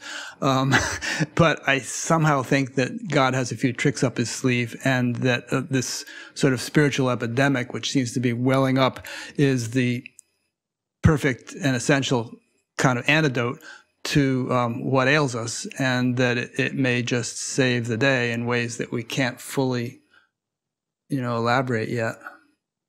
Well, I would just share with your thoughts on that. I have a tremendous amount of optimism about this. And I know that people, especially in our polarized society with the COVID challenge, the economic collapse, the racial disparity in our country that's kind of been bundled with all that conflict, from my point of view, when you're getting close to an inflection point where you have true change, that's where the chaos, the fundamentalists that had so much invested in the old worldview rise up and recoil and kind of with outrage, kind of pounding their chests. It's kind of like a healing crisis. But it is a healing crisis. Right? Where an individual is going through a health challenge, and sometimes the treatment makes you feel a little bit worse before you feel better. Yeah. It's kind of like the fever Yeah. breaking in a bad infection. You know, you have that night where you're in cold sweats and a hot fever, and then the next day you're done. Yeah. Or that collective gift of desperation. It's Karen and I often talk about kind of the parallels with the addiction and the whole world of addiction and alcoholism, all that. There's this notion of the gift of desperation. You know, that if you hit a low enough bottom, that actually energizes your bounce and your incredible recovery and kind of ascendance. And in many ways, we're facing a collective gift of desperation. And that's what I think COVID and a lot of the economic challenge is related to, is the fact that these fundamentalists of the old era are kind of rising up and recoiling because it really is time for them to go. Their usefulness. Not to go, to join to us. transform and resolve Yeah. and come to resolution, I should say, not go. Yes. But we're all in this together, and they serve a role. You know, this, I would say that the true skeptics serve a role. I'm not so sure about the pseudo skeptics, you know, out there in the kind of lay press and some in the scientific community who don't really care about the empirical data or the hypothetical models that support all this. They've made up their mind already. So, but to the rest of us and to the world at large, I think that there's a tremendous amount of reason for optimism that we're finally really learning this deep and profound lesson that we're all in this together. We need to take care of each other. It's all about kindness, compassion, love, forgiveness, gratitude. These are the qualities of our spiritual selves that help us to grow into the grander beings that we all truly are. And these qualities you're speaking of, I think of as very feminine qualities. And our world, our materialist world, is very much filled with masculine quantities, sort of what we can see, what all the action, what we can do, all the focus on the external world. And the feminine is more about going within, the inner world, the more sensitive part of us. And I love how the women leaders of countries during the COVID crisis, the women who really have embody these feminine characteristics, have done a really beautiful job of taking care of their citizens. And, you know, it's not men and women necessarily, but those qualities that all of us really need to find balance. Yeah, I saw a graphic of, you know, about 7 or 8 countries that have women leaders, and their COVID statistics in comparison to a bunch of countries, comparable countries that have male leaders. And, Yeah. You know, Jacinda Ardern or whatever her name is in New Zealand, and other ones that, Right. you know, much better outcome. Absolutely. Yeah, Right. and when they did their lockdowns, they actually made every effort to be sure and certain that everyone was cared for, that Yeah. they weren't at risk. And that's the world I want to live in. Yeah, that's the kind of world where that feminine energy is doing a lot of healthy work to help transform and grow all of us together. So, you know, I think there's no question when I look back on human history, especially the last few centuries, what I see is, you know, Homo sapiens. Sapiens means wise. Well, yeah, we've had a lot of beautiful developments in science about medicine and communications and transportation. I mean, science has really benefited us in many ways, and yet there's that dark underbelly. For example, our addiction to fossil fuels, climate change, you know, more than 35,000 species threatened with immediate extinction because of our irresponsibility as a species for the planet at large. And I would say a lot of that comes from a false sense of separation that is inherent in that materialist model of who we are and the nature of reality, whereas a more quantum-informed version that acknowledges this oneness of mind and consciousness that we all seem to share as revealed through NDE and that kind of manner of understanding of the nature of reality. That's where we can really kind of grow with this to a much deeper level, is that kind of understanding. And it really is all being fostered through the science of consciousness, and yet individual seekers can come to know that in meditation and centering prayer, just through living their lives and the way they deal with people. That kind of deeper understanding of how we're really here to care for each other and take care of all fellow beings. And of course, it's not just about the consciousness of humans, because that one mind involves animals, plants, that one mind involves all of life forms. And it really is becoming apparent to us that if we want to consider ourselves Homo sapiens, wise, we really need to do a much better job of serving as stewards for the world and for each other.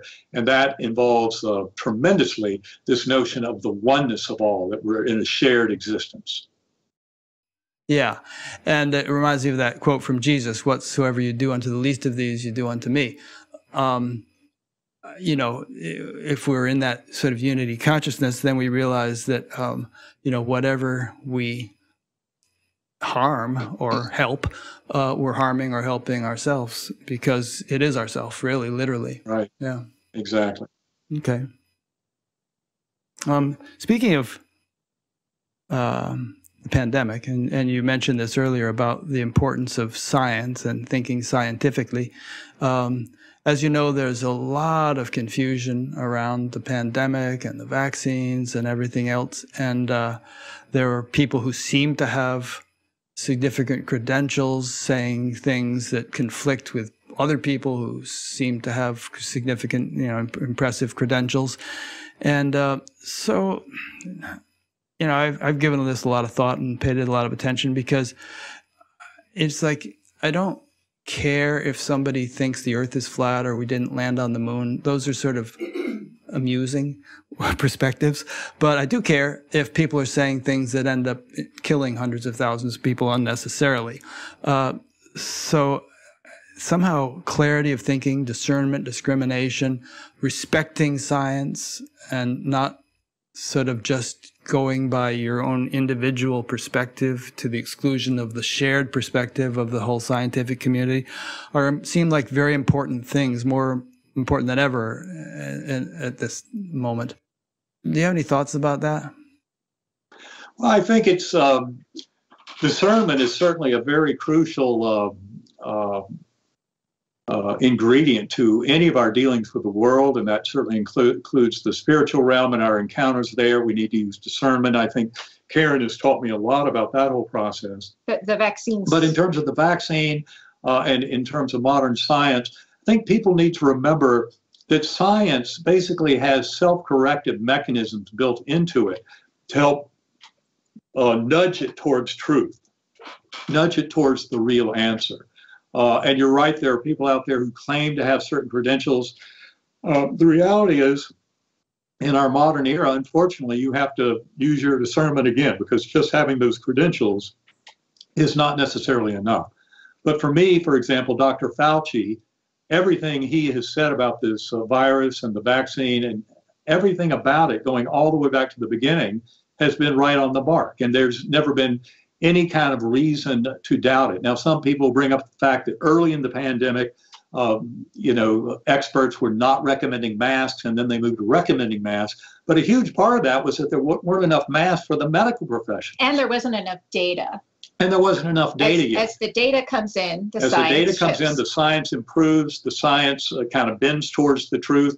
And, you know, in our modern society, it's really a shame how some people, you know, very publicly doubt the science and challenge the science. And just because somebody is a scientist, that's enough to kind of put them on the chopping block in some people's views. But also, you've also spoken, because we've discussed this quite a lot because of all these varying viewpoints, but we've also discussed how the science community, that occasionally there is disagreement, or not occasionally, there is disagreement. And then what you find is the consensus. What do most of the scientists believe? And it's because the scientific method has a lot to be said for it. And so when you see science being followed in these discussions of the virus and the vaccine, what you find is that over time, month after month, we get closer and closer to what appears to be the actual answer and the actual truth. And Eben has actually read, because I'm not a scientist, I don't know some of the language that's used in some of these papers that are circulating around.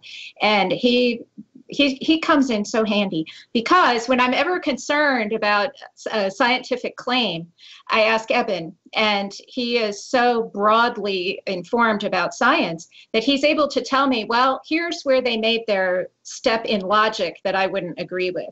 And once they make that step in logic, then he can't really follow what the rest of them are saying. And one of the papers that is out there circulating, Eben looked at it, and that was one of the cases that the logic that scientist was using, Eben didn't agree with. And so it just comes down to that. And I agree with you, Rick. I think this is terribly damaging because it does have such an effect on other people. It's not just a choice we're making for ourselves, it's a choice we're making for our whole community. That's how viruses work. Everyone seemed to be on board, you know, when polio was killing all of the children and paralyzing them. And I don't recall any concern back then, except that people got the shots and polio went away. So, well, it's very unfortunate when our political leaders end up sacrificing science on the altar of public opinion. Because science ultimately is our best way of getting to all of these answers. And of course, when I say that, I'm not saying materialist science or physicalist science. I'm looking at science at large, the whole process of scientific investigation, which just as an example we mentioned a little while ago about the psychedelic plant medicines shutting the brain down. I mean, where does a scientist go who wants to get to deep answers when all you're demonstrating is that your brain is going dark under the influence of these substances that create the most phenomenally rich experiences that many people have ever had? So we need to reach beyond materialism and physicalism for our answers, but that doesn't mean we have to reject science at all. I would consider all of those past life memories in children studied by the UVA group in many ways to have been scientifically and philosophically validated and studied. Yeah. Remember that book, The Structure of Scientific Revolutions by Thomas Kuhn? Yeah. I love that book. And one point he makes is that there's sort of a value to the fact that paradigms don't just flip with the slightest provocation. In other words, there needs to be a sort of certain stability and, almost a resistance to change, because otherwise we'd have total chaos where every little bit of information that came, oh, that must be wrong. We wouldn't have any kind of edifice or foundation upon which to build our structures of knowledge. But, the point he makes is that with enough anomalies, with enough things contradicting the established paradigm, they eventually topple. And right. And the reason I'm bringing this up is that it's good to understand how science works and to understand that science can be wrong about things, but it eventually self-corrects as time goes on. And I think it'll self-correct with regard to all the sort of more esoteric topics we've been discussing today. But with regard to the pandemic and all, it's a learning process, I mean, it's a novel virus and a lot is being learned as we go along. But to just throw out blatant disinformation it's dishonest and irresponsible. I mean, I know a few people who say a vaccine didn't cure smallpox. It was just a coincidental improvement in public hygiene, that cured smallpox. Oh, a lot of questions. I'm starting to rant. I do this. Anyway, it bugs me, because people are dying and that's real. And if you talk to people who are working in ICUs who have to watch them die, I wish everyone could have that experience. I think there'd be a lot less bullshit flying around. All right. Well, I think you're absolutely right about that. And what people need to remember is that kind of self-corrective mechanism built into the scientific method and the scientific community. I mean, scientific community is made of human beings. They have the same frailties and kind of wishes and wants and desires and foibles as any human being. And yet the community at large and the techniques that science uses are something that can help lead us towards truth. And in fact, I'm very frightened by the notion that some people believe that anti-science is the answer for something like, the COVID pandemic. We've had 560,000 Americans die in a little over a year. 3 million worldwide, I just heard. 3 million worldwide. I mean, this is... But then you have the naysayers who say those are made up numbers. And of course, we know people who've died. Well, in fact, when you look at excess deaths, what you find is those numbers are probably an undercall of the true ravages of the COVID pandemic. It's probably been much worse than the official numbers because of the number of deaths. Now, some of those, of course, would be people who were having a heart attack, who didn't go to the hospital because of COVID and died because of that. But I think even more of those numbers would be explained by the fact that COVID is more extensive and out there than we've come to recognize. Yeah. Okay, we could go on this topic, But I'm going to switch it because now the questions are starting to come in because people are emailing them to Irene because the form wasn't working. So I'm going to ask you some questions. And they won't necessarily be in any logical order, so we might jump around a little bit. First question from Danette in Sacramento. Do you still have conscious contact with your sister? I'm not sure. Yes, okay. Beautiful question. Yeah. And that's something we discuss a lot in Living in a Mindful Universe. I use meditation, sacred acoustics, binaural brainwave and binaural beat brainwave entrainment, an hour or two a day. I've been doing that for more than a decade now.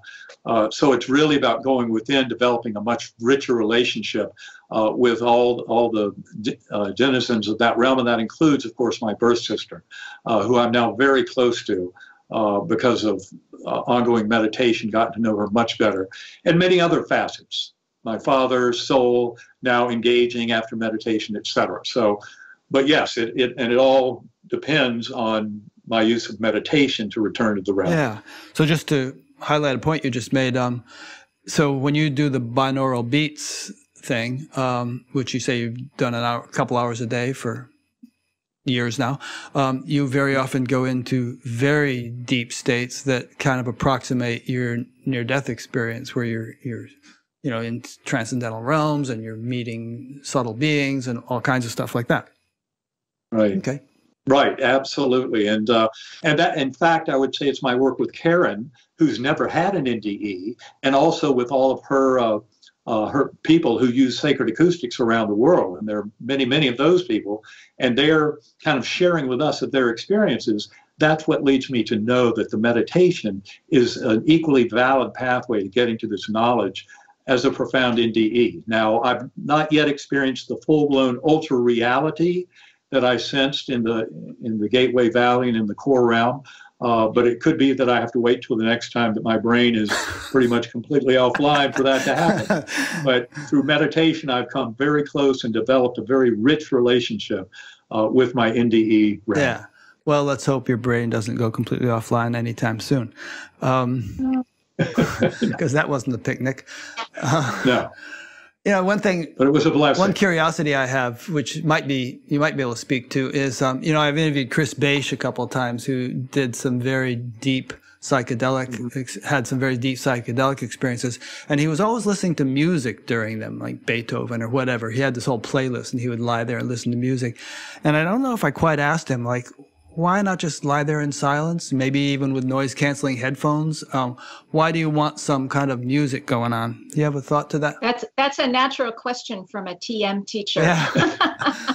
Because it's interesting. I have people who practice TM, and they have been told by their teachers that they cannot use sound while they're practicing their TM. But the sound actually, for me, the binaural beats in particular, offer an opportunity to help quiet the mind a little more quickly than just standard silent meditation, especially for those who are just starting out. And I think Christopher Bache also used Hemisync, another form of binaural beats. And he describes it.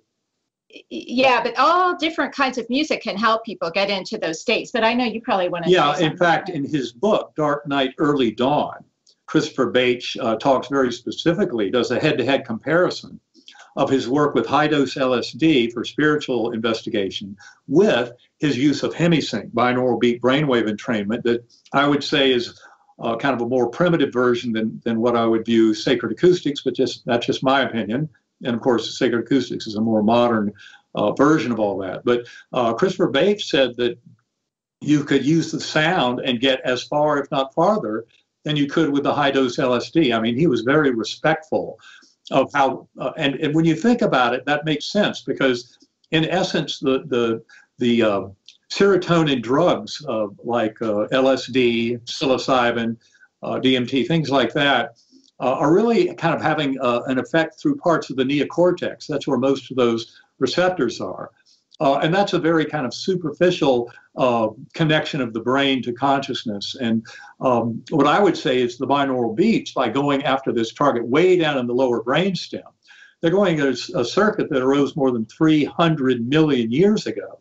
And I believe that's one of the reasons why binaural beat brainwave entrainment can take you so far in separating from our everyday consciousness of self and that false sense of here and now, and help us to escape that. So binaural beat brainwave entrainment, by going at consciousness at this primitive level in the lower brainstem, can be extraordinarily powerful. And I'll just, you may have intrigued some listeners. So anyone who's curious can go to sacredacoustics.com, look for the free download link, and we'll send you a 20-minute recording. And also look for the Whole Mind Bundle. This is a collection of recordings that we reduced drastically in price at the beginning of the COVID pandemic.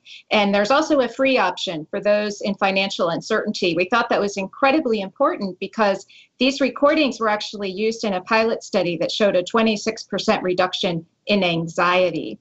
And so many people who have anxiety, just by listening to these recordings, you can sort of help to reduce and calm yourself into a calmer state. And that, of course, for some people helps to take them into deep states of meditation, but others, all they need is that anxiety reduction. And so we accept anyone who can't afford to pay, because even if you cannot, you have our gratitude for taking time to quiet the mind, simply because we know we are all in this together. And each person who does that contributes to our well-being. So I'll be linking to that website and to your other websites on your page on batgap.com. And I just want to add that I listened to that free download one last 2 days in the afternoon and had a nice effect. I really enjoyed it. I'd like to listen to some more. It can be very relaxing, and we would invite people to really explore sacredacoustics.com. Karen has put a lot of work into some free training videos and other things that help people with all the tools and kind of practical techniques to help them get up to speed on all this. Yeah. I know for a year before I had learned to meditate, I had a lot of deep experiences under the influence of various chemicals while listening to music. And in a way, I think that contributed to the fact that when I finally did learn to meditate, it was like, boom, falling off a log. Yeah. You had that practice and that reference point. Familiar with it. Yeah. Okay, more questions. Here we go. So this one is from, hang on a second. This one is from Jay in Victoria, would be British Columbia. Could you please elaborate how a person would choose their parents? I had parents that were abusive, and I was wondering what the point would be to choose abusive parents. Good question. Would you like me to take that one? Yeah, you take that. Yeah, that's a very good question. And, a lot of what Michael Newton, who Rick brought up, talks about is that we do make choices about how we're going to live our life that's upcoming before we incarnate into a body. And so those choices are based on particular lessons we want to learn, particular things we feel we're lacking. And I'll just give you one very brief example. There was this was actually an example from Paul Arand, another Life Between Lives regressionist. He was regressing a woman who had incredibly low self-esteem, and she was unattractive, had a big nose, and was overweight. And in her Life Between Lives, she ran into her deceased uncle. And she didn't like her uncle because her uncle teased her all the time. And what she learned was that she wanted her uncle to treat her that way, because in her previous lifetime, when she was going through her life review, she was an incredibly beautiful woman who looked down on others who weren't attractive. And she was actually rude to them. And when she realized that what she had done, she wanted to experience that from another perspective. Yeah, she wanted to be on the receiving end of that. Yeah, and some of these issues, like why you would have chosen your parents to have that abusive experience, sometimes we don't necessarily have those ready answers. That Rob Schwartz, who wrote a book called Your Soul's Plan, does a beautiful job of explaining why we might have made those choices. And you got to remember, it's not our ego that made the choice. It's our higher soul and kind of soul group that made the choice. From a much broader perspective of seeing multiple lifetimes and of realizing, a kind of a growth, a transformative pathway forward. And that's where people really run into trouble. And that's where meditation can be so handy. Because in meditation, you can put that little voice in your head, your ego mind, the annoying roommate, as Michael Singer calls it. You can put that into timeout and start exploring your relationship as that kind of neutral observer connected to that primordial mind with a higher sense of purpose and growth. Good. Okay, I'm just going to move right along. Next question from Matthew in Indonesia. Do you think that within the next few decades, the materialists will be able to explain how NDEs happen? If there is a biological marker, will that establish causation rather than correlation? Well, I would say materialists are in fact going extinct because they don't have any answers relevant to consciousness.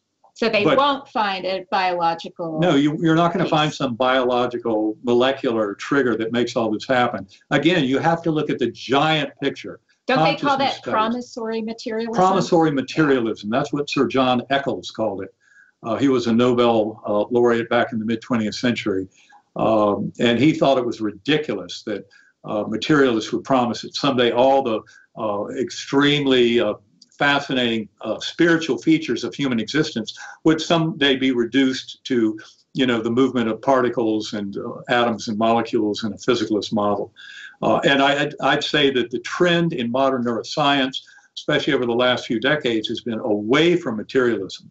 Materialism is kind of the low-hanging fruit, what we can measure in the lab and all that. And yet, in explaining it all, just like those fMRI cases that show that psilocybin makes the brain go dark, not get active anyway, but the entire brain, there's no region in it that has increased activity under the influence of psilocybin. So we need bigger explanations, and they're not going to be from the world of materialism. Which is not to say that all this research on, the neurophysiological correlates of meditation and higher states and all that is not a valuable thing. I mean, that's great. It just doesn't explain everything about it. It just gives you some indication of what's going on in the brain when you have that. And it's a little bit, with NDEs and OBEs, it would be a little harder to study that because it's harder to predict when those are going to happen. Well, it is, but you can do things like target, where the body is going in an out-of-body experiment. You can measure photons at the target site. There are many ways to scientifically take this to the next level. Yeah. Okay. Here's one from Felix. I don't know where Felix is located, but the question is, how do we know we're aligned with what we came here to do? And what tips can you give us to stay on track or read the signs to stay more aligned? Lots of good questions. Yeah, so this is, I know you're wanting us to answer quickly. No, I mean, we have about 1, 2, 3, 4, 5, 6 left, and we don't have to end exactly at 2 hours. We can go a little long, so just do justice to them. Yeah, so I think what you're asking about is being aligned with your purpose. We all seem to feel as though we came here for a purpose. And people who have NDEs come back, sometimes knowing their purpose, sometimes not knowing, but knowing that they have one. So it's good that you've asked. So the way that you would know that you were aligned is, how's your life going? Are you happy? Do you have what you wish to have? Are things, when you set projects in motion, do they come about very easily, or do you have a lot of roadblocks? Do you have resistance to something that continues to come to you over and over again? Sometimes what you resist is what you really need to dive into. So there's lots of ways to kind of understand this. It's hard to explain. It would be easier to explain if I knew more about this person's situation. But one way that I personally have felt as though I am fulfilling my purpose is that I used to have a lot of anxiety around, what is my purpose? What should I be doing? What activities will I do to perform my purpose? What I eventually realized is that I could just generate this feeling within that I was living my purpose. And as I started to generate, I am living my purpose, I'm living my purpose, and just really feeling as if that was the case, the external world around me completely changed. And I found myself in a completely different life that I never could have imagined. And while I was living the purpose, my purpose previous to my life completely changing, that all of that was necessary to get me to where I am now. Now I definitely feel like I'm in the flow of my purpose. And so just kind of aligning yourself, having a personal practice, really going in to know yourself is really the biggest key. Yes. I would say the value of meditation and centering prayer cannot be overstated in this discussion. It's important to spend at least some time on a frequent basis, kind of going within and kind of being with yourself in that kind of silence and meditative mode. I believe that that's been tremendously helpful to me in coming to kind of live my life purpose since my NDE. Yeah, no, when you have a spiritual practice and you're spiritually growing like that, it really lines your ducks up, in a relative sense in terms of all the sort of circumstances of your life. Yeah, I often say that if you want to make a change in the outer world, pay attention to your inner world, and that's when you'll start to make progress. Yeah, I heard Swami Sarva Priyananda talking about this just last night. He was talking about what they call swadharma, which means your dharma, your purpose, that course of action, which is really what you're cut out to do. And there are so many different variables and stages of life and all kinds of considerations. It's a little bit hard to work it all out intellectually, but if you kind of get in the flow of God's will, we could put it, you end up serving your purpose quite nicely. And that doesn't mean, I've spent many years where I was doing stuff that had no ultimate profundity for me. I was a computer consultant. I was crawling around under people's desks, pulling out wires and stuff, even after I've been meditating for decades. And I had to earn some money. So, okay, it wasn't something I thought I would be doing all my life, and it wasn't. So sometimes you just have to be patient and do what needs to be done.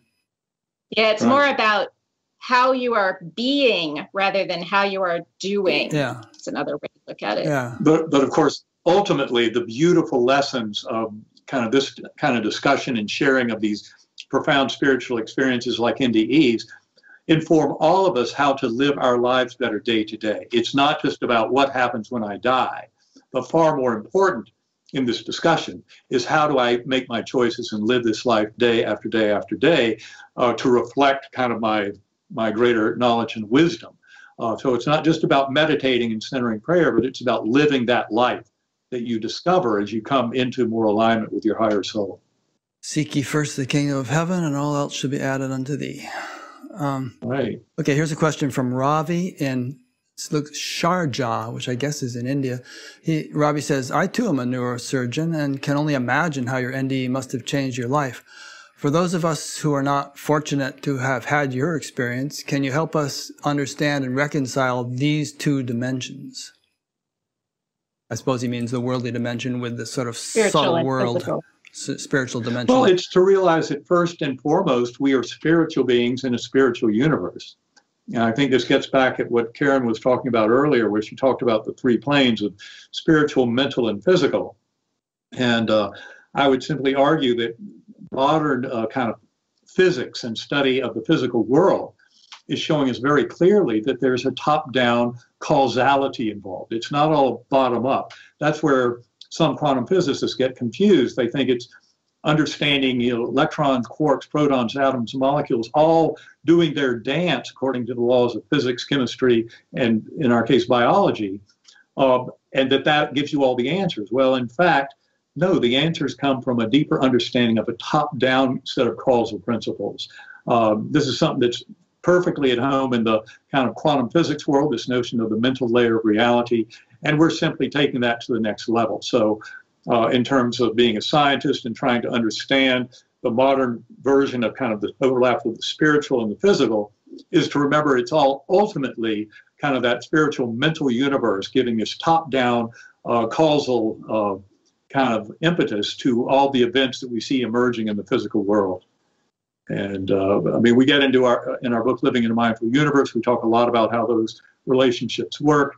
There are, I would especially recommend for the scientific mind, the works from Ed Kelly, Irreducible Mind, his book in 2007, Beyond Physicalism, his book from 2015, and the most recent book that just came out a month or two ago from Ed Kelly and the UVA Dops group called Consciousness Unbound.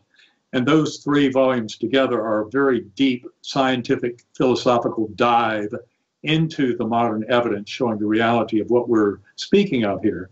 And I would highly recommend those for the kind of scientific crowd that wants to go deeper. Sounds like I should check out this Ed Kelly guy and not too familiar. Yeah, you should check out Ed Kelly. Ed Kelly knows what he's talking about. He's the lead editor of those three books. But he likes to be under the radar.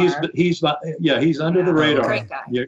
It's kind of hard to find Ed, but he is, in many ways, he's the magician behind the scenes for a lot of this work. Cool. he maybe will come out from behind that curtain. He might, but I was one of the main endorsers for his newest book, Consciousness Unbound. And I will tell you that book goes light years towards taking the whole scientific community on this pathway. Great. Next question from Omkar. What happens to the individual consciousness when one is under anesthesia and when one is in deep sleep? Well, that's a beautiful question, but I would say that it is often in realms that are, not this physical realm. In fact, Karen can talk about kind of the ancient notions of our souls every night. Yeah, some people will say that, and I know people where they actually remember this happening, where every night when we go to sleep, apparently our energy leaves our body and interacts in the spiritual realm, but we don't always remember. And of course, sometimes that's where some dream fragments come from, some would say. But we're doing this every single night. And sometimes people, when they have that sleep paralysis, that some people theorize that your energy hasn't come quite back into the body yet after having left it. But yeah, it is a mystery though with anesthesia. Well, what I would say to that is you got to remember that the time clock of Earth time is it's a supporting element that supports the fiction of each and every one of our sentient being kind of incarnations and living in this physical world, but it is not an ultimate arbiter of the flow of time from the higher perspective of our consciousness in those realms. And I would say the Life Review is a perfect example of how time flow, when you realize in a Life Review that very major events can be represented to you in such detail that it rivals even the kind of detail and information content of when you lived through it the first time in the material realm in this life. You start to realize that this Earth time is not the ultimate arbiter of the existence of consciousness and of its transformation. I will tell you, I just remembered there's a woman called Michelle Small Wright, W-R-I-G-H-T, and she's written some books. She has a nature conservatory called Paralandra here in Virginia. And she actually has written books that talk about how every night when she goes to sleep, she is in another realm interacting with other people. And she never has a sleeping moment. And so, because she always maintains her awareness in one realm or the other. Fascinating read, very fascinating. And she seems credible. Yeah. I have a friend named Harry Alto, whom I've interviewed on this show 3 times, and he said he hasn't slept in about 60 years. So same thing. His body sleeps. He probably snores, but he never loses pure awareness. Right. Yep. So and that's, most of us don't remember. Yeah. And that's entering that realm of no time. Right. When our soul is in that dreamland. And likewise, I would say during anesthesia, our kind of soul and conscious awareness is in a very different aspect. It's not in 4-dimensional space-time, but it's certainly out in that realm of more primordial consciousness. And of course, some people, go ahead. You probably are going to say the same thing. Some under anesthesia do maintain awareness. Yeah, they see the surgeons from the perspective of the ceiling, or they see a red sneaker on the roof of the hospital or something like that. Right. Yeah. Well, certainly that stuff happens in the setting of an NDE. Right. So, and I would say an NDE kind of resets what is possible, just like terminal lucidity that often happens to a patient who might have been demented for months or years, comatose, what have you. But the phenomenon often witnessed in a hospice or in a dying setting is that the soul can come back and reanimate, kind of take over that body again, even in spite of the fact that doctors, physicalist, materialist doctors would say there's no way. Yeah, because the brain is so deteriorated. And often in the hospice world, that the soul comes back in and manifests and has this beautiful kind of access to memory, and often at a time when they're witnessing souls of departed loved ones. So that's when, like my mother, who passed over 2 years ago, she was deeply unresponsive for 4 days straight. But at 2:30 in the morning on the second of those days, she woke up and was totally convinced her own mother was there in her presence. And she wanted to call all her children, get the nurse in here, call my children, tell them my mother's here. And to me, when I heard that, I knew, okay, she's getting very close. That's an authentic sign that she's really very close to leaving this world, when she had a very real connection. And I'm not just saying that she thought it was real. Her mother was actually there. So that's kind of the sine qua non of those experiences to tell us of their reality. Another quick question from Omkar. Why do NDEs happen to only some people? Well, it's a great question, and I suspect it has to do with memory.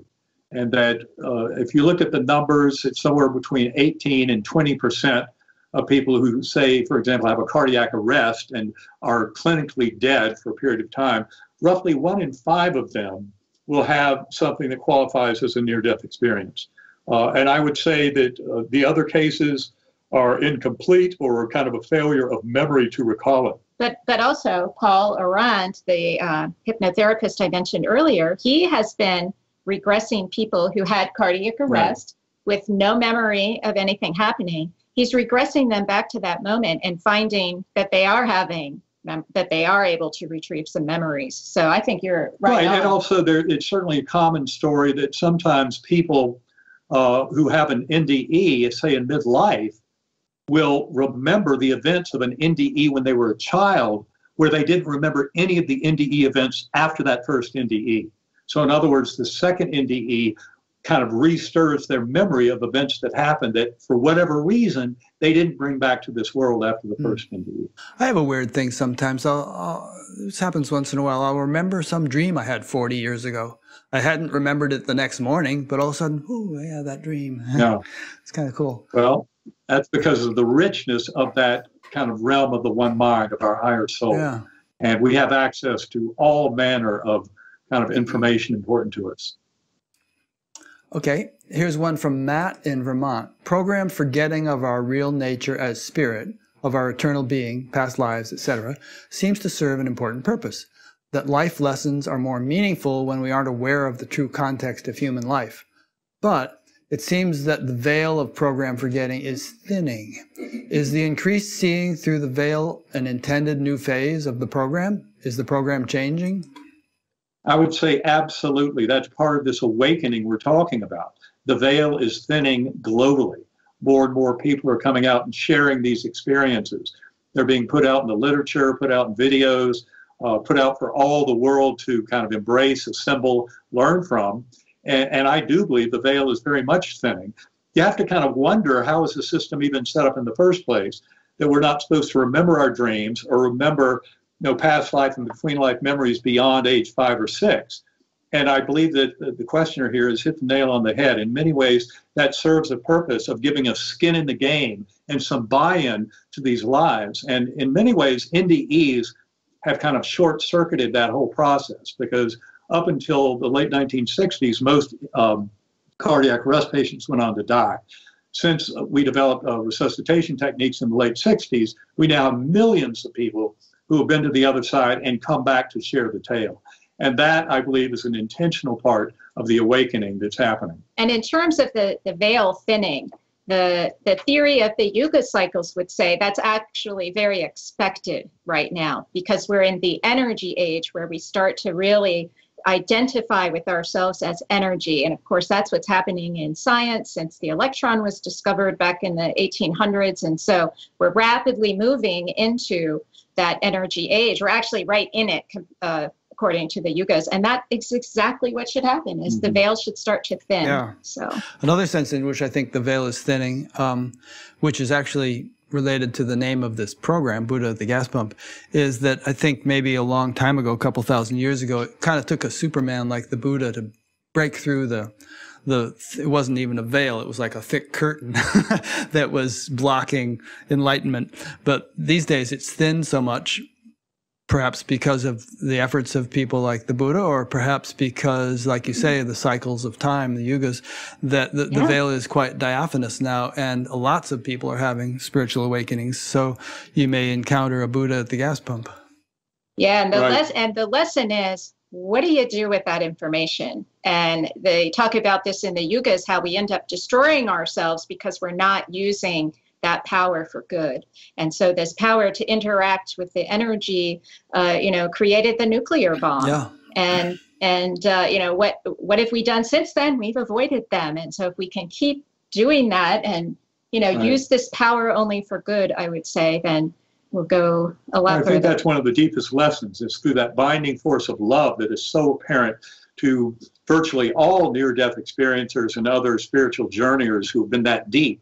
That power of love is a very important feature, and it's what I believe we've been challenged to learn for thousands of years, and yet humanity has not taken that lesson of love and the infinite healing power of love to heart. And that's why the scientific revolution is so important, because by bringing science and spirituality back together, we'll begin to refocus on that kind of prime directive of love and kindness and compassion and forgiveness dominating our world. Hear, hear. Okay, next question from Nicole in Kansas City. You mentioned dogs jumping in the place you went during your NDE. Did you see any animals you personally knew from your life? I ask this because I consider pets just as close as human family members. I did not, and I can tell you, though, that it's because you had amnesia. I had amnesia. Yeah. That's an important piece of and even though it's an atypical feature, you don't usually find that in NDEs. I've come to realize in the months and years since my coma that the amnesia was very important for some of the deepest lessons that I gleaned from the experience. But that amnesia prevented me from having such recognitions. But I will tell you that Paul Arand, that one of the cases I'm recalling, that he regressed a cardiac arrest patient to a near-death experience. This man, this Canadian big hunter type guy, encountered his hunting dog who had died, and just put him into, tears and emotion. It was really kind of a funny story, because he would, every time his heart would stop, he's there in the spiritual world reuniting with his beloved pet. And then the doctors would resuscitate him, and he'd come back, and he's like, "No, I don't want to be here. I want to be with my dog." Yeah. So it's funny, but yes, all evidence points towards pets being there. Yeah, it's one of the biggest myths of 20th century science that animals don't have a rich spiritual existence, and I think that's a huge lesson that needs to come from this scientific revolution about the nature of consciousness. Is we need to treat all animals with that respect. Because they are spiritual beings too. They share in this one mind experience that we're in. Yeah. I saw a sweet cartoon the other day. It was like the gates of heaven, St. Peter's standing there, and then there was a dog and a cat sitting outside the gate, and they're kind of looking off in the other direction. And St. Peter's like, come on in. And they said, "No, we're waiting for someone." There's one. Hey! That's right. Yeah. We hope we'll see Copper on There's the Copper. other side. Yeah, ours are sleeping on the floor here. Yeah, so is this one. He's like, "Oh, what'd you do?" We got him up for the nap. Okay, here comes another question. This one is from Raj Kumar in Delhi. Please ask Eben about his profound encounter with God, or Om, as he puts it, and the wisdom that can be shared from that encounter. Well, I would say what I've come to realize is that infinitely loving and healing force of love, of God. It doesn't matter if you want to call it God or Brahman or Allah, Vishnu, Jehovah, Yahweh, Great Spirit. All those names are misleading, because there's really a one unifying force of love and connection, of kindness, compassion, acceptance, right at the core of this universe, that I would say is the very source of our conscious awareness. It's kind of a complete redefining of the nature of God and consciousness that in many ways emerged from my journey. But it showed me that the apparent darkness and evil in this world is really just the lack of the light and love of that infinitely healing power of that God force. Any of us can recover that force of love. And another important corollary to this is there's not an actual opposing spiritual force of darkness or evil. Those are just the absence of that light and love. That's why unconditional love has such infinite power to heal all wounds and to heal this world. And why did you call that deity Om? I called that deity Om because that was the sound that was so deeply memorable from that core version of the experience, the core realm, as I call it, was dominated by this. For one thing, I had the higher dimensional multiverse there. It collapsed down into these eternal overspheres, part of the lessons I was to learn. But that was in the midst of this infinite dimensional infinity and eternity that gave me that resonant sound of awe. That's what I called that deity when I came back to this world. And it has nothing to do with any kind of religious predisposition. It just is the natural groundwork of my journey and of my realization of the kind of personal linkage of that infinitely loving God force. Yeah, I mean, it's interesting to consider that we don't have dark bulbs that emit dark. We have light bulbs, and if we have a dark room, no matter how long it's been dark, as soon as you turn on a light bulb, you're adding a second element, so to speak, and the darkness is dispelled. That's a great analogy. Beautiful analogy. Really I great. love that. That's what it's all about. So that spiritual realm has an infinite supply of love and light, and any of us can serve to bring that into our own lives and to this world at large. Yeah. Okay, this may be the final questions. Another. This one may have already been answered. Okay, this is from another Ravi, but it's a different Ravi than the previous one, Ravi Dadlani. Okay, yes, the first question was asked already. So the second question is, as a physician, how has your understanding of disease changed after your NDE? Do you still believe in the germ theory as an etiology for infectious disease? What's your take on the karma theory of disease? Well, I would say there's much more along the lines of the karma notion. And in my own life and looking back on it, for example, there's several things where at the time I might have thought I was going through a real hardship. For example, in 1991, my family and I came to a decision that I needed to stop drinking alcohol. I never had any trouble at work, but on my nights off, I tended to rely too heavily on a drink. And so I stopped.